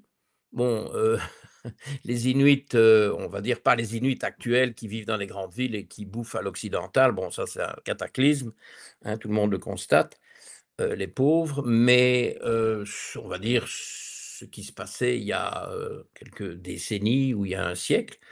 C'est des gens qui se portaient bien, sans guère de maladies cardiovasculaires, avec des régimes hyper, hyper riches en lipides, mais ça correspond à l'environnement qu'ils ont toujours eu et donc sur, tous ces milliers d'années, Il y a une sélection qui se fait. Il y a peu d'amylase salivaire. Donc ça, c'est le génotype AMY1A, Mmh. qui de plus en plus s'impose. C'est d'ailleurs à cause de ce génotype-là, parce que tant que c'était la pause, je me dis, bon, bah, c'est banal. Tout le monde sait, et ceux qui ne le savent pas vont bientôt le savoir, que les ApoE2, dès qu'on a un ApoE2, il n'y a pas besoin d'avoir ApoE2 du maire et de la paix, bref, Ouais. des deux parents. Mmh. Donc, on ne parle pas d'hétérozygote E2, E3, qu'on appelle E2. Donc, ceux-là doivent manger beaucoup plus lipidique, forte tendance cétogène, parce qu'il n'y a que une petite fraction de la population, et c'est ceux-là qui sont performants en cétogène.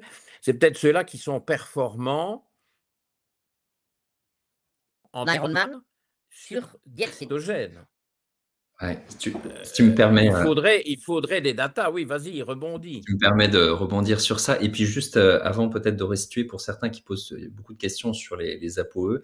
Alors c'est vrai que les profils APO, on va pas en parler en détail ici parce que ça demanderait du temps et le temps avance bien. Mais on est au niveau du profil, soit comme tu le disais, E2, homozygote, hétérozygote, E3 ou E4. Et historiquement, on a beaucoup parlé de l'ApoE4, notamment par rapport aux maladies d'Alzheimer et au fait que ce sont des personnes qui sont plus sujettes à des pathologies oxydatives et donc également au diabète de type 2, à l'insulinorésistance. Et donc, on se pose la question de se dire est-ce qu'on va pas Cardiovasculaire aussi. Ouais, oxydatif en fait, tu vois, tout ce qui est stress. Ça a été montré aussi avec les orages cytokiniques pendant le Covid et notamment le fait que ils avaient des IL-6 qui montaient beaucoup plus justement sur des profils E4 que des profils E3 ou E2. Et c'est cette notion effectivement de se dire est-ce que en connaissant notre profil ApoE, on peut pas moduler notre recommandation d'apport plutôt lipidique ou plutôt glucidique. Et pour du coup rebondir sur ta question ta remarque par rapport aux Ironman, en fait, ce qu'on voit, c'est que toutes les stratégies nutritionnelles dont on a parlé un petit peu de périodisation nutritionnelle, etc., elles visent à moduler les protéines découplantes, les UCP, au niveau des membranes mitochondriales. Et là aussi, pour pas perdre trop de monde, mais pour répondre peut-être à des gens qui ont une vision assez technique déjà de la chose, on voit que le niveau de couplage et donc de polarisation de la mitochondrie va jouer non seulement potentiellement sur la capacité à maintenir des efforts de longue durée, mais aussi à mieux oxyder ou mieux répondre à une alimentation lipidique versus glucidique. Donc, effectivement, on peut se dire, est-ce qu'un athlète qui est très bon sur du long et qui est E2, par exemple, il a intérêt à aller sur un modèle cétogène? Quand on regarde le fonctionnement mitochondrial, on se dit que c'est plutôt quelque chose de cohérent versus un ApoE Oui. qui, lui, va plutôt répondre à la logique glucidique. Et c'est là où les deux sujets sont très liés. C'est-à-dire qu'on voit des athlètes qui peuvent très bien répondre à un modèle hyperglucidique et qui seront probablement des E4 ou E3 E4, mais plutôt E4, et des athlètes qui vont être plutôt adaptés sur du low carb, voire du cétogène. Et en fait, si on inverse et qu'on met un modèle cétogène à un E4 et qu'on met un modèle hyperglucidique à E2, et ben effectivement, on va dire que c'est des modèles qui sont absolument pas adaptés et ça serait juste. Mais finalement, de là, on fait des extrapolations et des généralités pour critiquer un modèle par rapport à un autre. Et cette notion, elle est passionnante parce que elle nous amène aussi à l'humilité par rapport au fait que on a des idées, en fait, des orientations, mais qu'en fonction de effectivement, notre ApoE et d'autres profils, tu parlais de l'amylase et je t'ai coupé, pardon, tu vas rebondir sur ça, mais on peut avoir des discours qui sont quasi opposés, en fait, en termes de recommandations énergétiques, lipidiques versus glucidiques, quoi. Mais c'est là l'importance de la personnalisation. Alors bon, pour un peu enfoncer le clou, comment va-t-on mieux personnaliser qu'en fonction de l'ADN de la personne à qui on s'adresse? Tout à fait. Parce que, comme je dis toujours, si on fait 100 tests dans un gros bilan biologique fonctionnel et que dans ces 100 tests, il y a les 3 génotypes que j'appelle alimentaires, parce qu'il y en a un troisième qui est le DIO2. IO2. Il faudra qu'on en parle très brièvement, Il y a le parce FiO2. que ça c'est facile, oui, mais ça, moi je vais proposer ça pour le final, pour juste achever ceux qui sont encore vivants à cette heure-là. Mais donc les trois génotypes,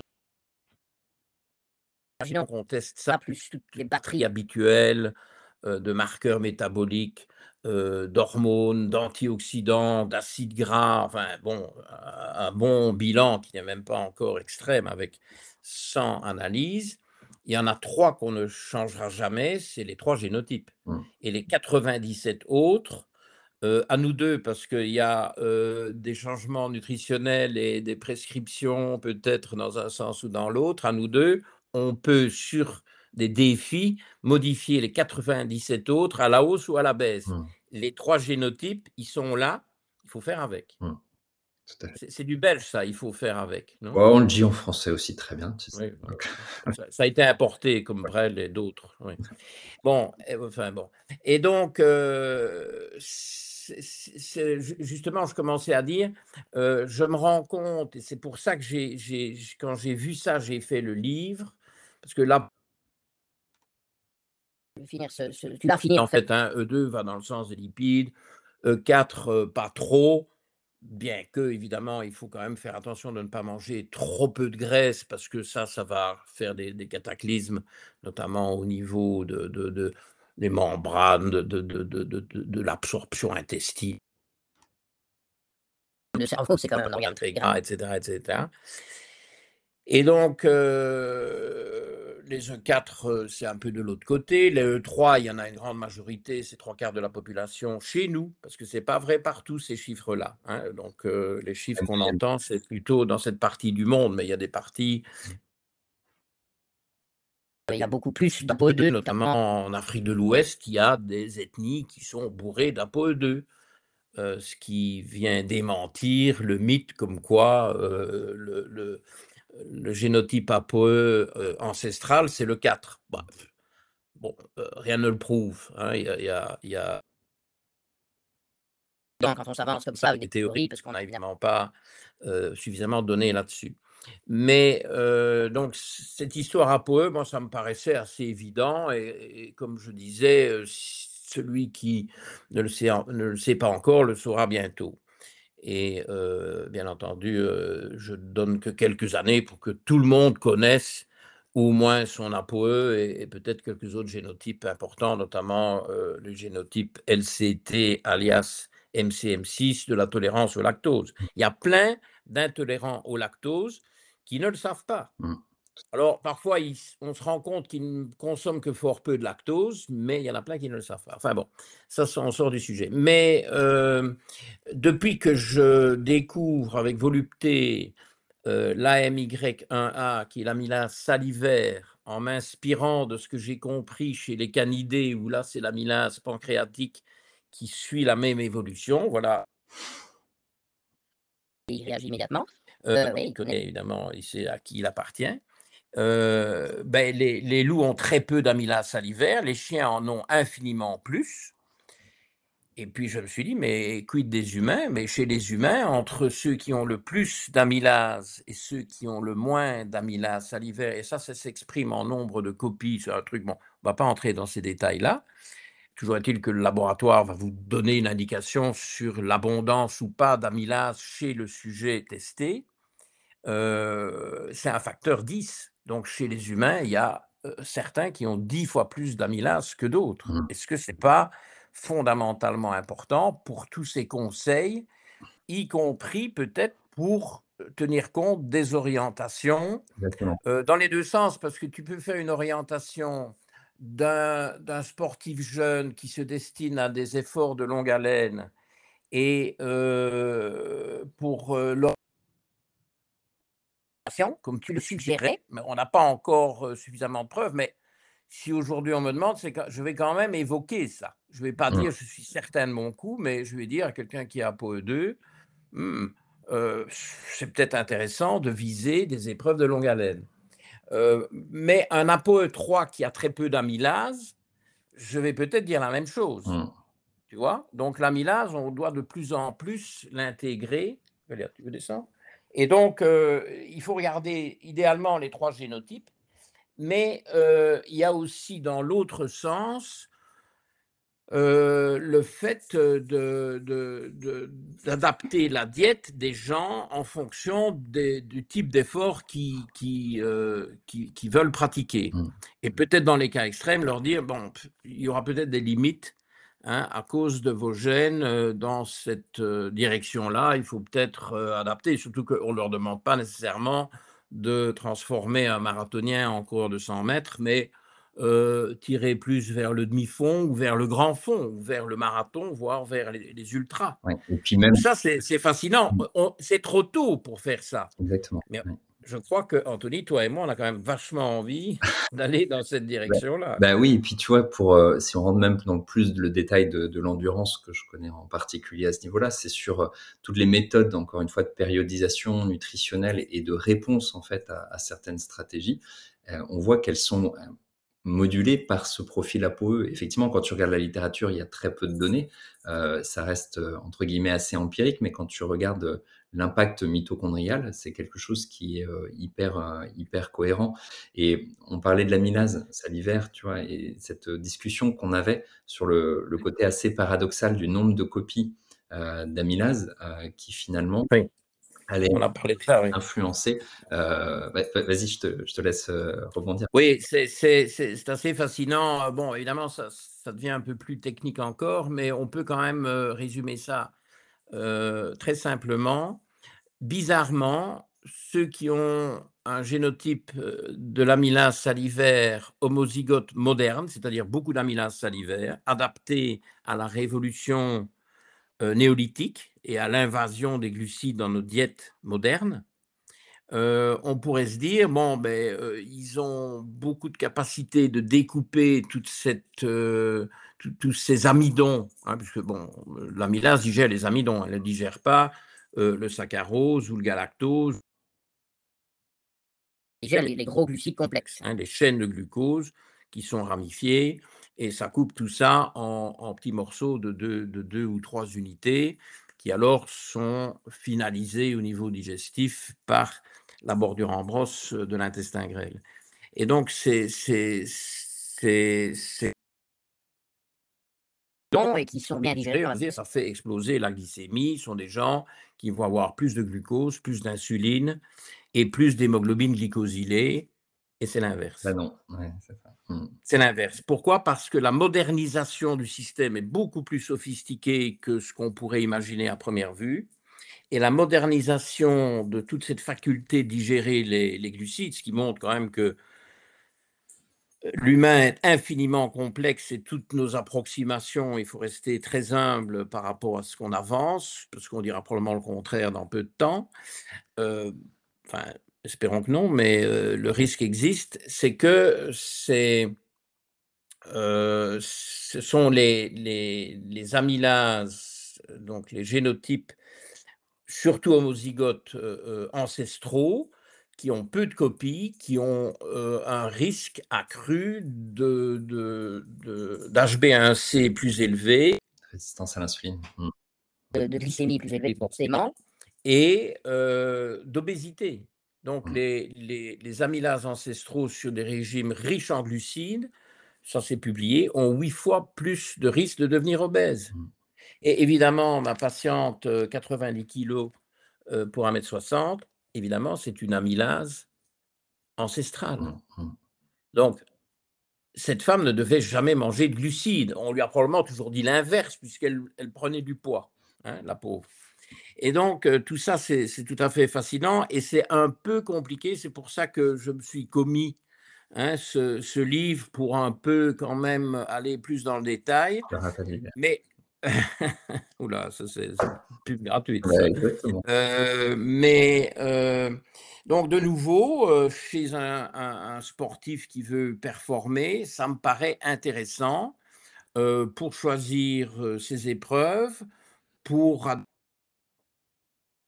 ne pas partir complètement dans la mauvaise direction.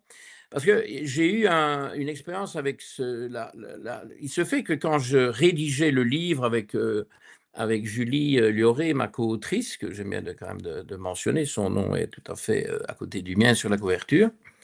J'ai commencé à me... les hypercétogènes que j'ai audacieusement surnommés des sectogènes, parce qu'eux prétendaient qu'il fallait absolument une diète cétogène pour tout le monde, que les humains avaient toujours mangé cétogène, qu'en Afrique, tout le monde mangeait cétogène, que les sportifs initiaux en Grèce antique mangeaient cétogène. Enfin bon, enfin, c'est tout à fait hors sol, c'est même pas vrai. Et donc, j'ai commencé à me rebeller contre ça. Et on a cru que j'étais anti-cétogène. Je ne suis pas anti-cétogène, je suis pour mettre les cétogènes, enfin, C'est une bonne les endroit. diètes cétogènes à ceux qui ont besoin de ça, Mmh. mais il y a aussi les autres dont on ne parle pas quand on fait de la promotion et du marketing, tu vois. Mais ça, c'est au départ, c'était beaucoup ApoE. Quand on a, alors je vais me servir de ça comme exemple. L'immense Je rebondirai majorité de après. tous ceux qui les écoutent sont ApoE3, E3, Mmh. ok, hein, moi je suis E3, E3, bon. Euh, le problème, c'est de savoir ce qui se passe avec l'amylase, on vient d'en parler. Et alors le troisième larron, Je fais qui est 2. le DIO2, Ah, le DIO2, qui est, pardon, ouais, absolument. le DIO2, qui est évidemment Mmh. un génotype spécifique thyroïde et qui intervient dans les traitements thyroïdiens, mais ça c'est tout à fait hors sujet pour ce soir. Mmh. Mais le DIO2 homozygote ancestral, il faut manger comme ces gens-là mangeaient à l'époque. Nos ancêtres, il y a 25-50 000 ans, donc on est dans le paléolithique, mangeaient très lipidique, plutôt carnivore, peu d'accès aux glucides. Ils n'étaient pas d'une mauvaise conversion de leurs hormones thyroïdiennes T4, leur pro-hormone T4 en hormone active T3. Donc, ceux qui ont ce génotype ancestral, c'est une personne sur 7 ou 8, hein, c'est très minoritaire, mais si c'est le cas, et que vous pour ne pas dire autre chose, vous allez avoir besoin de plus d'hormones thyroïdiennes actives T3 pour gérer ces glucides. Et vous n'êtes pas capable de les faire. Alors évidemment, on peut vous en prescrire, etc., ou vous en prenez déjà, mais alors on en a toujours trop peu, ou alors on en prend et c'est trop, on n'est jamais bien équilibré. Quand je me suis rendu compte de ça sur base d'études de paléogénomique que j'ai découvertes en 2022, que j'ai donc intégré ce DIO2 dans les génotypes dits alimentaires, en plus d'être intéressant pour la gestion de la thyroïde, eh bien, j'ai eu de très bons résultats cliniques. Donc, des gens qui sont DIO2 ancestraux, homozygotes ancestraux, j'ai dit, écoutez, on va diminuer les glucides, vous allez vous sentir mieux sur le plan thyroïdien, parce qu'on ne peut pas toujours ajuster des traitements, même s'ils sont sous traitement. Mmh. Et tu vois, en fait, je pensais à ce que tu disais par rapport au nombre de copies d'amylase et le fait que finalement, ça les protège plus sur les complications liées au métabolisme de l'insuline. Notamment sur les ApoE2, on voit aussi que sur la désaturation et l'élongation des oméga-3, des acides gras à longue chaîne, en fait, on se rend compte qu'ils avaient un niveau de désaturation qui était plus élevé. Et on disait, mais finalement, c'est pas très cohérent, puisqu'en fait, il y avait des apports qui étaient déjà plus élevés. Et en fait, si c'était plus cohérent, ils dévient leur métabolisme lipidique, notamment au niveau de certaines désaturations, pour mieux intégrer les oméga-3 dans les filières énergétiques. Et on voit qu'effectivement, ce qui peut paraître de prime abord étonnant au niveau génétique a un sens évolutionniste à partir du moment où on le regarde dans la globalité, dans le système, et pas de manière isolée. Donc, je voulais juste un petit peu Oui, compléter. ben, moi, c'est un peu le même thème, hein. Moi, quand j'ai compris que finalement la modernisation du génotype de l'amylase salivaire intégrait tous les aspects pancréatiques, Mmh. et donc ça, c'est la totale de la digestion, hein. Mmh. On voit l'aliment, on sent l'aliment, on goûte l'aliment. Il y a déjà toute une cascade, hein, de connexions nerveuses et hormonales qui déclenche une meilleure préparation du pancréas et l'insuline est là, prête pour bien gérer et ne pas laisser la glycémie Et exploser. comme on voit que, tu vois, sur l'amylase salivaire, on se posait la question de savoir pourquoi le polymorphisme touchait plutôt l'amylase salivaire, parce qu'en fait, c'est elle qui va guider également le niveau de production d'amylase au niveau pancréatique, etc. Bah, c'est un peu le chef d'orchestre de toute la suite enzymatique, et Ouais. c'est là où on voit que tout est hyper logique à ce niveau. Et quand on a étudié les noyaux subsistants de chasseurs-cueilleurs et que notamment on a comparé certaines ethnies du Grand Nord avec, par exemple, en Tanzanie, les Hadza qui sont assez portés sur les glucides, bien qu'il y a quand même de la chasse, hein, mais bon, les hommes sont un peu paresseux, c'est les femmes qui vont chercher les tubercules et les hommes, de temps en temps, ils se mettent à chasser. Donc, c'est pas qu'ils soient en hyperglucidique, mais il y a quand même beaucoup de glucides dans leur diète. Mais ils ont beaucoup Mm. plus que les ethnies du Grand Nord. Et ça c'est très intéressant à comprendre, sur les 12 derniers millénaires, en moyenne, les humains ont 3 copies d'amylase salivaire en plus qu'il y a 12 000 ans. Mm. Donc tout ça, ce sont des évolutions rapides parce que l'évolution du loup au chien s'est faite en 35 000 ans. Donc tout ça, ça change. Dire que nous sommes des êtres paléolithiques, ben non, nous sommes des êtres néolithiques, mais nous ne le sommes pas tous. Certains ont des versions modernes, d'autres pas. Et je crois que c'est important Ah oui, bah, tout à fait. de le Ce que savoir. tu dis sur les amylases par rapport au néolithique et à l'instauration de la culture, on a vu que le polymorphisme, il a surtout été marqué à ce moment-là. Et Oui, peut-être parce que on s'était donné 1h30 et tu vois, il est déjà 1h03. oui, on est à 40 déjà. On va, Bah, écoute, moi ouais, j'ai un truc encore sur ce thème-là qu'on n'a pas abordé. J'ai très brièvement évoqué le lactose. Tout le monde connaît cette histoire d'intolérance au lactose. Quand on est intolérant à lactose et qu'on s'entête à boire des grands verres de lait, on a mal au ventre. OK? Bon, en résumé, hein, euh, tous les symptômes sont possibles, je ne vais pas les citer. Eh bien, quand on a peu d'amylase et qu'on s'entête à manger beaucoup d'amidon, vu que ces amidons ne sont digérés qu'en partie, et faut-il encore bien mâcher, c'est l'occasion de le rappeler, eh bien, ces amidons non digérés vont faire exactement ce que du lactose en excès fait chez les intolérants au lactose. Ils vont systématiquement créer une dysbiose intestinale de fermentation. Donc, si vous voulez une dysbiose intestinale de fermentation et que vous avez peu d'amylase, eh bien, mangez beaucoup d'amidon, vous allez la provoquer. L'inverse étant vrai. Donc, chez ces sportifs, c'est ça, c'est le sujet. Ouais. est-ce qu'on réalise le risque de développer des dysbioses intestinales d'abord à cause de cette surcharge glucidique en soi, hein, qui déborde peut-être des capacités et qui va nourrir une dysbiose de fermentation. Si en plus on a affaire à quelqu'un qui a peu d'amylase, ça va s'aggraver parce qu'on va envoyer des tonnes d'amidon non digérés dans un microbiote qui va être en folie.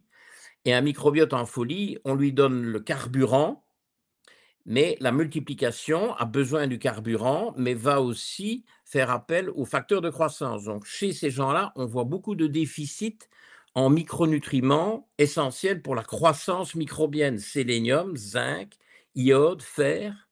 Mm. Ah oui, Et parce qu'il faut faire marcher la machine. Et puis alors, se rappeler ce que tu disais tout à l'heure, c'est le truc perfusion, reperfusion, donc Mimi, ischémie, reperfusion, et la reperfusion est encore plus agressive que la phase ischémique et donc on connaît bien ce modèle-là, on en a parlé. Encore, 2 facteurs qui peuvent aggraver et qui doivent rendre ces sportifs les beaucoup plus FUT, prudents. FUT 2 C'est peut-être. ce dernier génotype qu'on peut évoquer, qui est le génotype, FUT2, donc ce sont les sécréteurs ou non sécréteurs de fucosyl lactose 2. Mm. Heu, Ils ont, besoin de 2 copies défaillantes et du père et de la mère. S'ils ont une bonne copie, ils sont sauvés. C'est un peu comme pour le lactose, une bonne copie, on est tiré d'affaire. Mais il y a quand même 18 à 20 de la population qui n'a pas cette capacité de sur l'écosystème intestinal d'attirer les bonnes bactéries, les bifidobactéries, et cetera, avec le fucose. je crois que ça vaut la peine aussi d'aller vérifier ça quand on veut se donner les moyens de faire son sport, à fond et qu'on a peur d'avoir des problèmes intestinaux. Ouais, Je trouve ça un génotype que Mathieu pourrait f bon génotype, mais bon, ça c'est une autre question. Et donc cette histoire FUT2 très important et on peut, prendre du fucosyl-lactose qui n'est jamais que l'oligosaccharide majeur du lait maternel, hein, c'est pas un truc chimique, hein, c'est quelque chose de tout à fait naturel qui est évidemment fabriqué en laboratoire. on ne fonctionne pas. Ce que je veux dire, on ne fait pas ça, mais on peut quand même corriger en partie. C'est pas aussi bien que le vrai, mais ça fonctionne bien cliniquement. Et puis alors le dernier point qui peut être testé aussi, c'est un simple dosage sérique des immunoglobulines A. Les IGA. Pas c'est écrit dans les selles, IgA, I majuscule, petit g, grand A majuscule. Parce que si on en a peu, ou prou, non, pas prou, ça c'est un gag. Mes gens me comprendront. Peu ou pas, il y a très peu de gens qui n'en ont pas, il y a assez bien, enfin, quand je dis assez bien, 10-20% de la population. Et donc, ceux qui n'ont ni fucose, ni suffisamment d'immunoglobulines A, d'IgA, ceux-là doivent faire vachement attention avec leurs intestins, hein, parce que ce sont de futurs. Les immunoglobulines A tapissent la muqueuse et empêchent d'aller se coller à la surface et de se multiplier. Donc, Mmh. dysbiose. Ce Mmh. sont tous des facteurs de dysbiose et d'auto-immunité.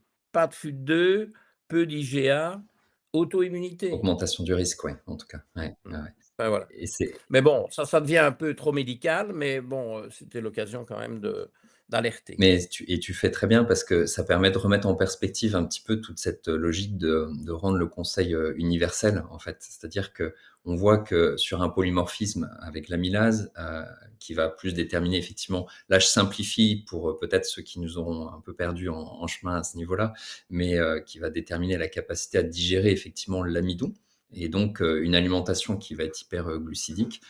Forcément, elle va être associée en général à beaucoup d'amidon à ce niveau-là. On a la notion d'ApoE avec une orientation plutôt lipidique ou plutôt glucidique et notamment sur le fonctionnement mitochondrial. Effectivement, FUT2 qui va intervenir sur l'intégrité de l'écosystème intestinal chez des sportifs qui de facto se retrouvent avec des états d'hyperperméabilité intestinale qui sont pas forcément problématiques, c'est-à-dire qu'on voit tu parlais de LBP tout à l'heure, on voit des taux de LBP qui vont augmenter au cours de quand on mesure les LPS ou la LBP en post-effort, et notamment on parlait de l'UTMB tout à l'heure avec Mathieu sur la Western States, donc pareil 160 km. On voit qu'on a un niveau de LBP de LPS qui est quasiment dose dépendant par rapport à la durée de l'effort. C'est-à-dire que plus l'effort est important, plus la perméabilité est, mais elle n'est pas forcément associée à une augmentation du risque de troubles digestifs. Donc, c'est juste se dire que le sportif est à risque, entre guillemets, de perméabilité intestinale induite de facto par la pratique. Tout à fait, Et ce à quoi tout à fait. va se cumuler d'autres facteurs, comme tu disais, au niveau génétique avec FUT2, peut-être une prise de médicaments, peut-être un défaut de mastication, un excès de glucides, des émulsifiants. On n'a pas parlé justement. C'est pour ça que j'ai glissé un petit peu la notion d'aliments ultra transformés tout à l'heure quand Mathieu donnait son témoignage un petit peu à ce niveau-là. C'est-à-dire que on commence à identifier de plus en plus l'impact des émulsifiants. Alors, ça ne concerne pas les produits énergétiques, mais c'est juste un exemple pour montrer que ces émulsifiants, comme le polysorbate, la méthylcellulose, etc., vont augmenter la perméabilité de l'intestin. Et donc, des sportifs qui vont pas forcément être dans une logique d'alimentation de qualité, mais plus dans une recherche d'apport hyperglucidique, et notamment par des produits ultra transformés, s'exposent aussi potentiellement à un risque de perméabilité qui est plus important. Et c'est le cumul en fait de tous ces facteurs qui peuvent induire en fait des états d'inflammation de bas grade ou de dysbiose intestinale et toutes les conséquences à moyen et à long terme. On parlait de la résistance à l'insuline, effectivement. Le sportif est protégé entre guillemets par le mouvement musculaire, mais la dysbiose intestinale augmente le risque de résistance à l'insuline. Donc Voilà, encore un cercle vicieux. Exactement, il y a du mieux d'un côté, mais il y a aussi du moins bon de l'autre. Donc, je pense qu'on peut vraiment légitimement se poser la question de la pertinence à aller à l'aveugle en fait sur ces modèles. Ah oui. Bon, ça me paraît aberrant. Ma conclusion serait, parce que j'imagine qu'on arrive À la fin. dans les extra times, les prolongements de, J'ai même plus de lumière, moi. donnés par Ma l'arbitre. lumière, elle marche pas. Donc, Euh, je suis dans le noir. mais voilà, c'est bien la preuve. Non. Mais donner des conseils, etc., sur base de généralité, sans personnalisation, bon, franchement, en tant que professionnel de la santé, ça me paraît très risqué. Moi, il n'en est pas question. En tant que directeur d'un groupe, d'une équipe, d'un team, etc., qui doit garder ses sponsors, performer, etc., la perspective est différente. Mais quand on est assis devant une sportive ou un sportif, on a la responsabilité de donner de bons conseils et sans un minimum de personnalisation, comment peut-on donner des conseils? Ça me paraît, heu, non, je me refuse à faire ça. Alors c'est vrai que les génotypes, ça a un coût, on n'en a pas parlé, mais ça Dans fait le chat. Dans le chat. environ 60 € le génotype. Mmh. Ce qu'il faut bien retenir, c'est qu'on le fait une fois dans sa vie, OK? Bon, 60 €, c'est pas rien. Mmh. Si on fait ça s'approche de 200 € une fois dans sa vie, OK? Mmh. Donc pourquoi pas? Alors, ça peut se faire en salivaire, ça peut être prescrit par des non-médecins maintenant, évidemment pas en France, typiquement en Belgique, mais bon, hein, la médecine fonctionnelle, c'est en Belgique, c'est pas en France. Enfin, ça y vient, mais ça a un peu du mal et de toute façon, cette histoire de légalisation ou pas, ou de légalité ou pas de tester des génotypes. Écoutez, c'est des combats d'arrière-garde. Mmh. D'ici très peu de temps, tout le monde connaîtra ces génotypes parce que c'est comme si vous disiez que vos empreintes digitales, ben, il faut, je sais pas, être pris de justice pour pouvoir les mettre sur un buvard avec de l'encre bleue. Non, ou violette, non, connaissez vos génotypes et puis avec ça, vous ferez moins d'erreurs. Mmh. C'est d'ailleurs pour ça, au départ, que j'avais conçu le livre pour dire aux gens, je n'ai pas fini ce concept-là tout à l'heure, mais c'est typique de moi, ça je commence, puis je ne finis pas mes idées. Bon voilà, j'ai un problème certainement, hein, je viendrai te voir. C'est dommage que les gens s'embarquent parfois dans des lunes de miel qui durent des mois, parfois des années, et puis se rendent compte qu'ils ont pris une tendance soit trop glucidique, trop végétarienne, pour ne pas dire végane, mais bon, ça c'est encore autre chose, soit trop cétogène et puis que ça ne leur convient pas du tout. Mais avec les génotypes, si on comprend un peu la technique, on se rend bien compte que ça va dans le mur. Mmh. Et ce sont ces gens-là qui repartent dans l'autre sens. On les voit d'ailleurs, hein, ils se croisent. Ils, se- ils vont d'un cabinet à l'autre, ils se croisent. Non, je crois qu'il faut que les gens qui donnent des conseils alimentaires, mais les donnent en fonction des gens à qui ils s'adressent et pas toujours le même conseil à tout le monde. Mmh. Et tu vois, avant que je finisse complètement dans le noir, parce que là, je crois que, il y a que mon écran qui me qui me fait Fabien de la Gag, lumière. Fabien Gag. Mais tu vois, pour, revenir un peu sur, en conclusion sur le sportif, en fait, un sportif qui va aller vers un modèle, entre guillemets «hyperglucidique», qui va présenter des troubles digestifs chroniques à l'effort, mais, également au repos, des troubles extradigestifs, notamment d'ordre inflammatoire. On en parlait avec cette notion d'inflammation de bas grade.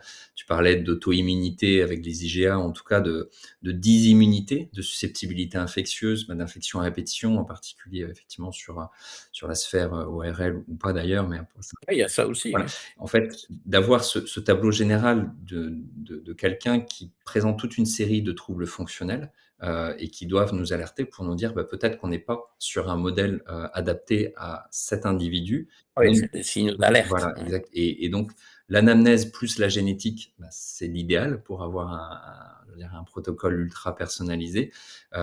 Mais je pense que justement le regard du professionnel pour ça est hyper important, pardon, parce que en fait, c'est ce qui va permettre de moduler peut-être des recommandations de base, quoi. Qu'est-ce que tu en penses si on arrête là? Parce que moi, je finis dans le noir Ben, complet. moi, j'ai l'impression, Anthony, je vais être franc avec toi, Je suis très content de ce 1er travail ensemble, j'espère qu'il y en aura d'autres. Mais ici, sur la fin, j'ai eu l'impression que tu t'éteignais un petit peu. Sans jeu de mots, d'accord. Bah, je pense que dans 5 minutes, je suis complètement éteint, donc toi, tu as plus de Non, temps. c'est la bonne heure, hein, ça fait quand même, un bout de Non, mais temps en qu'on fait, je voit sais ça. pas ce qui s'est passé, ma mon plafonnier a grillé, donc en fait, j'ai plus de lumière, donc ça arrive, mais j'ai rien dit, mais voilà, là, tu vois que je suis dans le noir. En tout cas, avec grand plaisir pour faire une seconde édition, si ça t'intéresse et on pourra peut-être rentrer un peu plus dans la génomique, tu vois, en dehors Bien du sûr, sportif. En tout cas, avec plaisir. je suis très, très content qu'on ait enfin pu faire un temps, ensemble, comme ça, voilà, on a plein, plein de choses à dire, en fait, au final, donc Oui, oui. Mais merci pour l'invitation et puis alors, la cerise sur le gâteau, ça a quand même été Mathieu, hein. Ah ouais, alors tu vois, tu finis tu parles de cette expression. Je dis toujours que la nutrition sportive, c'est la cerise sur le gâteau et c'est pas le gâteau sous la cerise. C'est-à-dire qu'en fait, les sportifs ont tendance à aller chercher, la cerise sur le gâteau, le détail, le petit truc miracle qui va faire Oui, oui. que ça améliore les performances et vont en oublier les fondamentaux, Oui. dont l'alimentation de base, de santé. Donc moi, je conclurais sur ça par, Oui, oui, je suis 1000% d'accord avec ça. mmh, bon, merci beaucoup. Merci à Goliath qui est toujours là, du coup. Mais il fait sa petite, préparation à la promenade. C'est l'heure de la promenade maintenant. Bon, allez, à bientôt. Bonne soirée à tout le monde. Je vois que vous êtes 135 encore avec nous, donc merci beaucoup. On est désolé, on n'a pas répondu à beaucoup, beaucoup de questions, mais Oui. le temps a quand même bien avancé. Bonne soirée et puis, à une prochaine fois pour un prochain webinaire. Salut Georges. Mmh. Bye.